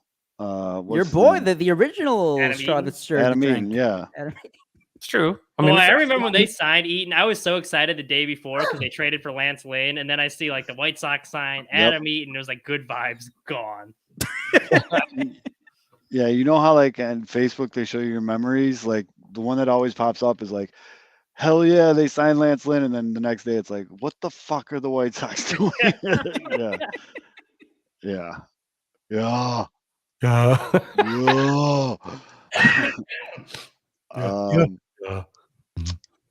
We're almost down to the last pick, by the way, in our draft. Kyle Busch's revenge. Here comes your last pick of the draft. Your bot pick, Mitch. You son of a bitch. Who'd I get? Did you? No, Danny Burgers did it. Okay. Marcus Stroman just went. I had Marcus Stroman in my queue for like this entire round. God dang it. Yours looks like it's going to time out in a second, but no, Kyle Busch revenge towards Alex. He went on auto draft a while ago. No, he's still waiting. Still waiting on it. It's going to go down to 7 seconds. 5, 4. Round Jordan, 23. Well, now who do I draft now? God dang it. Let's find myself like a total needle in a haystack here. There's a ski on here. I can do it with Kaminsky, but he's not available. So Yaz is on there. I don't need any more positions. If I ever log into this thing, you're gonna see like 20 alerts in the morning because it's wiping out half my roster. That's a good point, Yumper. Reinsdorf did peg Boozer to go away too in basketball. I mean, he has cut ties when needed. The problem with Reinsdorf is just like when it comes to free agency, he doesn't let the guys spend the top money. That's the problem with Reinsdorf. Yeah. I don't know. I mean, I'm really interested to see what the starting lineup's going to look like for the White Sox. Oh, I've been meaning to ask you, ever since it came out, I think it was early March when Grifol said it, do you like Benintendi in the 3-hole? No. He should be the 2-hole. I like Robert. Yeah, I'd actually, I'm of similar thought. I'd rather flip that. I'd rather have Benintendi, Robert. But... Because Benintendi's a nice guy that like TA gets on, he can move him over. He's like big hit for average guy. Robert's got more pop. So that's my thought process anyway. Yeah. I finished the draft with Kikuchi. Hell yeah. And Matty Mitch drafted, by the way, just need to look. Matty Mitch, his last pick. Take a guess. I don't know. Matty Mitch's last pick of the draft was Larry Garcia. Oh, damn it. So, That's what I was gonna pick up. so Mitch, here's your squad. At catcher, you got Keibert Ruiz. At first base, you got Roddy Piper. At second base, you got Jazz. Third base, you got Alec Boehm.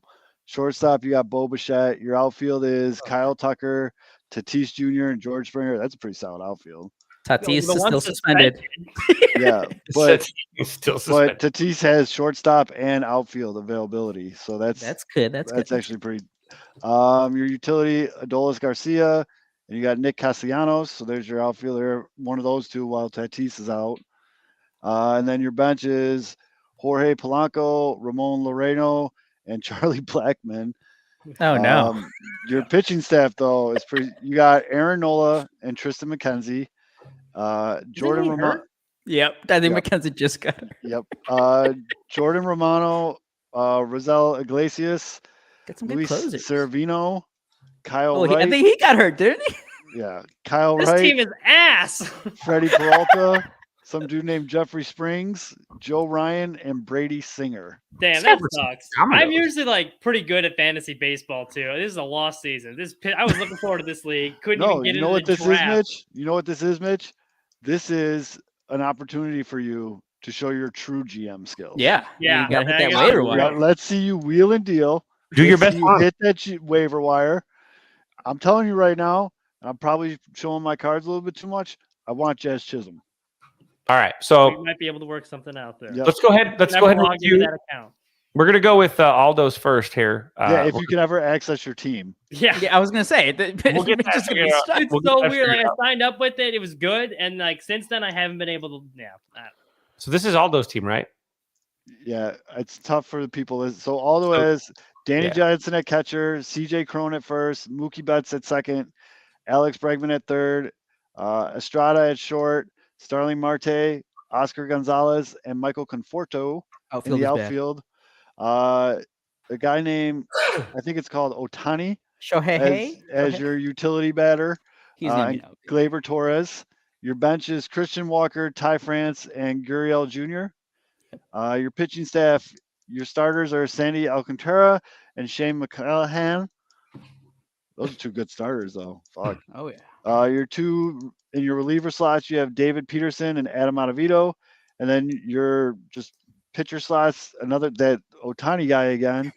Julio Urias, Robbie Ray, Logan Webb, and on your bench, Carlos Rodon and Jordan. You got a pretty good pitching staff, although. The pitching, Put yeah. Otani down the line.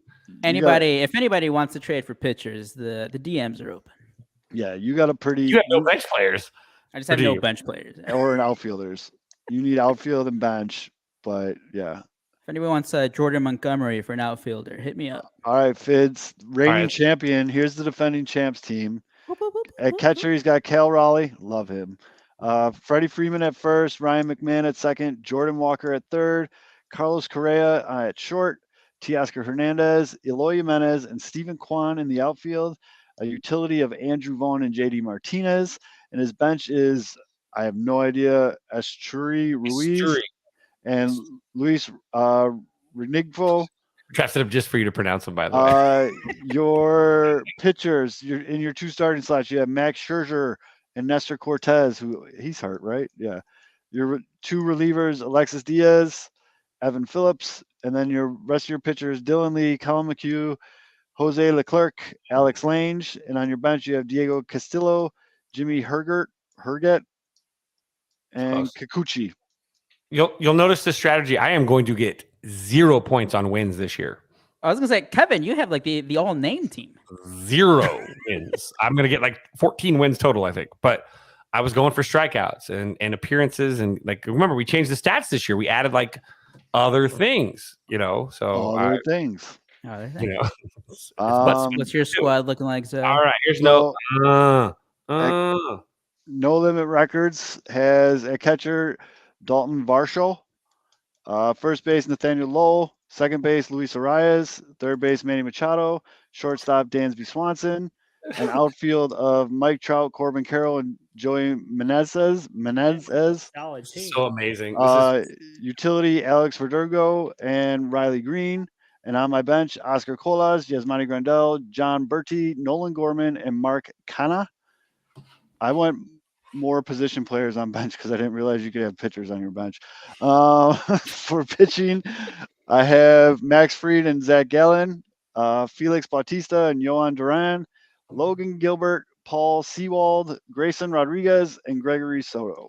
You got a Vegas boy, Paul Sewald, Solid. Bishop Gorman, the kid. I'm liking my squad. A lot. What do you want for Corbin Carroll, though? Who you got on your team again? Give me one. Give me one of the Otanis. How about a Logan Webb?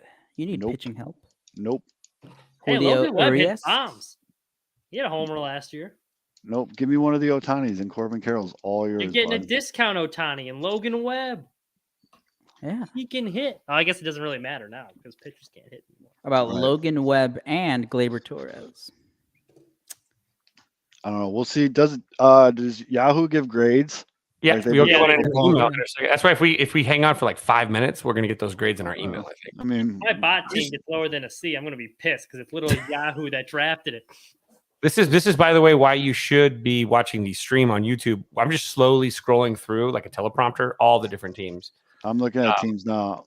Yumper, good job. You grabbed KB. That's a great pick. It's a Trade for him. Trade for him, Kevin. I'm pretty sure he did that on purpose, Fids. Who He got got Nico Jose Hoerner too. Abreu? Drafted Nico Hoerner too. I see you. I see you. Nope was still better. What did I we like got? the White Sox. This is the first year Actually- in 5 years of fantasy baseball that Jose Abreu is not on my team. What? Yet. Whoa, That's yes, true. trade bait. That's true. Who's got? You just Jose need to Abreu? put on your Rick Hahn voice and work some deals, man. All right. Who's got Wade Jose was- Abreu? And I is can't. pursuing, I literally cannot find McKenzie. Jose Abreu. It's projectables. I think he's a fine. I have left-handed him. pitcher. No. Somebody got No. Andrew Chapin though. Good for you. Magnificent team, maybe Brian. Is it Brian? Brian has no. He has Pete Alonso. He doesn't need him. He's Wait, got what is- younger hotness. Where the fuck is Jose Abreu? Got Kimbrel too. Abreu is with Ian's Cuban sandwich. No, I don't see where. He's with Danny Burgers. Oh, we missed it. Yeah, you missed. You were. There we go. You want to see Danny Burgers. Yeah, there he is, He's right with there. Danny Burgers. Oh, I didn't He's go he up there. took Trey Turner. He's got Lou Bob. I'm trying to see who else he had. The other first baseman he has on his team: Ryan Mountcastle and Jose Miranda, He also has and Jones Josh Cease, Naylor, and Yes, All the Chris first Diaz. basemen.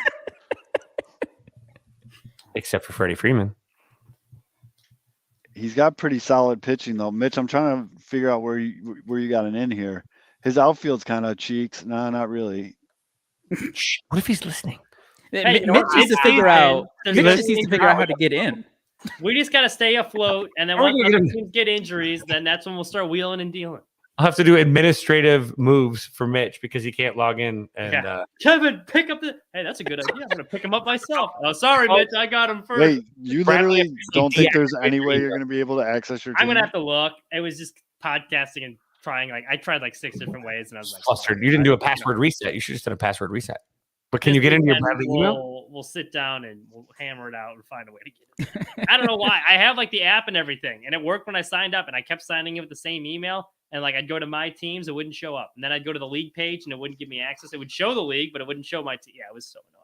So you're telling me that you created all this content over the 108 tournament, and you can't figure out how to log into a fantasy baseball league on Yahoo? Bradley was That is monitoring your all your video editing. Mitch was like, "What the hell is this guy doing? I need to get him off our email server."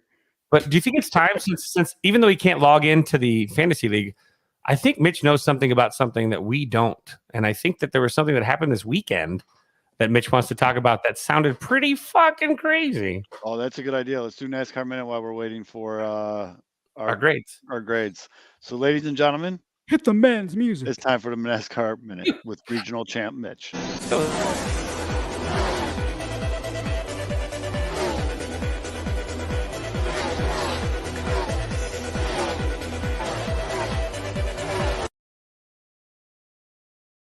Damn it, there was a picture I wanted to get on here.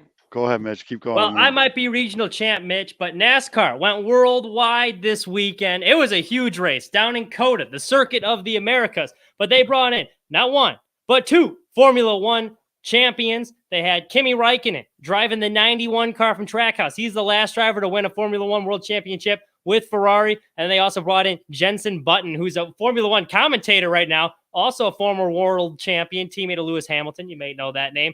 He was racing. They also had an IMSA driver, Jordan Taylor. That's a sports car league. They do like endurance racing. Very good. He's driving Chase Elliott's car because Chase Elliott broke his leg. And then, oh, by the way, we also had the GOAT, Jimmy Johnson, 7-time world champion, in the race. So there was a stacked field. Everyone was all hyped up for this one. And the race was living up to the billing. Although the first lap, Jimmy Johnson got involved in a wreck and he was out. So, that kind of killed that. But anyway, the race was pretty good. We're going to the second stage now. They're starting off on a restart. Tyler Reddick, he had the fastest car, but he had a bad restart, turned a little bit wide. William Byron in the 24 representing Liberty University, he takes the lead. Now, Byron, he's like, hey, that ain't going to happen. So he does a little crossover move. But Byron pulls the old switcheroo and beats him on the turn. And then Reddick, he's like, I ain't taking that. So he outbreaks him into the next turn through the S's. He takes the lead. He's in command. So the race is going along. It's kind of a fuel mileage race because this time they cut out the stage breaks for the road course. So no stage breaks. There's no automatic cautions.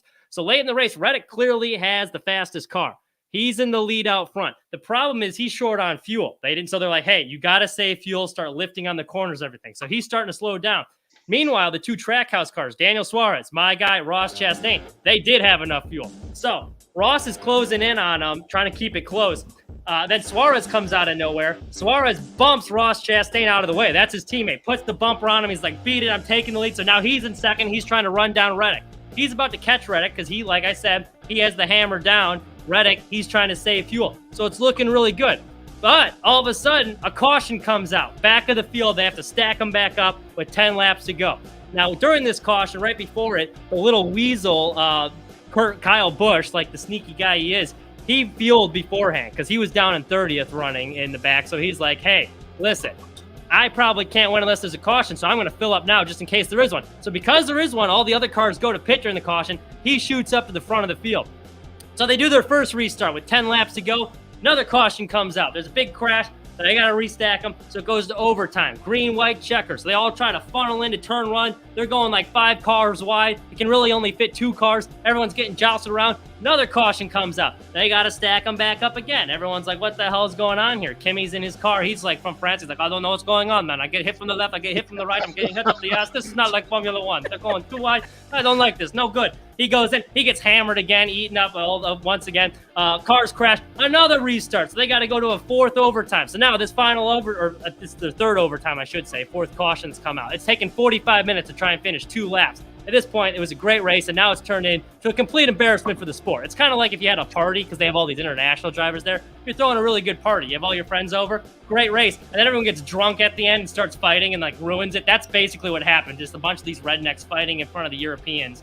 And it was kind of a bad show for the sport. So, anyway, my guy Suarez, he's in 4th place right now. He's lining up. He's in a really good spot. So he's going into the final restart, and his teammate Chastain, he just mails it into the corner 5 wide. So he bumps into the 48 car, who bumps into Suarez. He spins around, hits the 48. Car broken, day's over. Tyler Reddick, who was in the lead the whole race, he ends up hanging on despite 4 restarts. It was funny because he'd be in the lead, and then the caution would come out, and you could see his crew chief God damn it, we got to hold on to the lead again. Then they're holding on to it again. Caution comes out. He's like, God damn, we got to hold on to it again. So he held on to win. Kurt Busch was calling the race in the booth, and he was crying because that was his car the year before, but he got a concussion, so he was forced to retire. He's like, wow, I really wish I was there. That should have been me winning the race, but he's pretending to be happy for Tyler. Now, this is where the real drama starts. So Daniel Suarez is all pissed off, right? Because his teammate kind of bumped into him. So he goes to find him after the race on pit road. He bumps him on pit road with an official right there, which is really dangerous. Kind of a big no-no. Suarez is making an ass of himself. And then he bumps the 48 car, rams him in the back. And they're getting out, and he comes up to the 48. He's yelling at him. And the 48's like, hey, it wasn't me. Your teammate was the one that ran into me and went to him. So then he goes up to Ross Chastain, and he's yelling at him. And they're getting this big argument, and they got the cameras out. So it was kind of a funny scene. Well, anyway, Suarez got hit with a big fine because you're not allowed to bump people on pit road. It's a big no-no. And then they're interviewing all these Formula One drivers, and they're like, yeah, what the hell was that? I've never been used to running 5 wide into one turn. The one guy was like, I thought I was doing good on the restart, and then I got hit every which way, and I got whiplash, and I looked, and I was 7 spots down. So it was a disaster all the way around. But congrats to Tyler Reddick. That's your NASCAR minute. Woo! We can turn off that theme music now. Wait, hold on. I'll play his outro.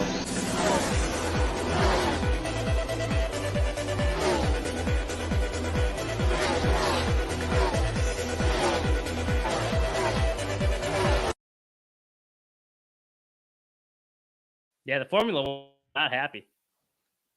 This Padres pitch is shitting bricks right now. Why? Because Danny fucking Burgess is up and back. Guy just ordered Shake Shack straight to the dugout. Mitch, you finished too quick. I was going to put this picture up while you were talking. Wouldn't be the first time. We didn't get the cigarette in. No, we Never didn't get get this cigarette. But I'm so proud that this is in the arsenal now Yeah. with the Brazers logo. And go back to that picture too. We all know it's legit because of the pizza box as well. Yep. The pizza Oh, yeah. box is it's authentic Chicago Italian sausage. Yep.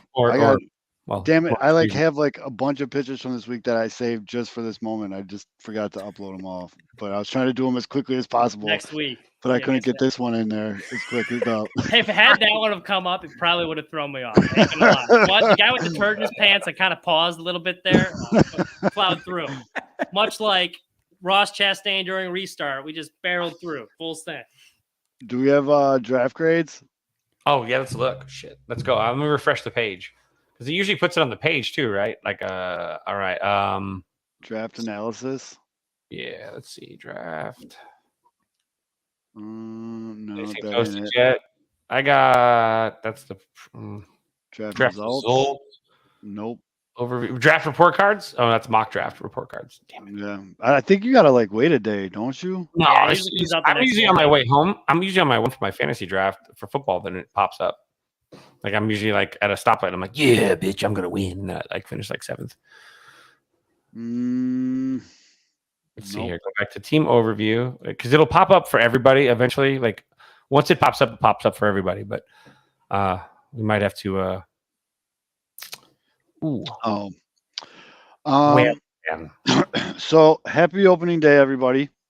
We're not gonna do a. Oh yeah, Pizza Castle is where that pizza box came from because Pizza Castle's is shit. We're not gonna do a playback for opening night because people are gonna be at events or doing their own playbacks, but we are gonna be doing playbacks throughout the season. So make sure you pay attention to that. Join us. It'll be a lot of fun. Yeah, you guys got anything else before we go? 2-hour show. Well, hey, one last time. Thanks to everyone that voted for me. Thank you guys for helping me during the 108, keeping the regional champion streak alive for the 108 podcast. So glad I could do it. And thanks to everyone that voted for me. Yeah, that's 3 years in a row now. We got a regional champ on the show. There we go. You're so predictively average. It's great. Yes. I mean, that's the thing, though, guys. You Status quo. Let's go, bud. guys starting to turn to Gonzaga.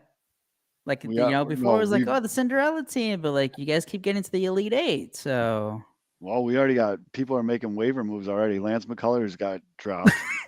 All right, another injury guy. Let me pick him up. He'll join my injury-riddled team. But yeah, I am very excited for baseball. are you going to bet Abreu home runs, though? Oh yes, bet Jose Abreu to hit a home run That on ain't happening. opening day. He's gonna had a hit pretty 30 plus, but it's not going to happen tomorrow. he had a pretty good spring. He was hitting in spring. Yeah, 'Cause he's a good hitter. ladies and gentlemen, baseball is back. Woo! For Mitch Fids, that's Aldo. I'm Zoe. Have a good night. Fucking baseball, baby. We'll see you guys next week.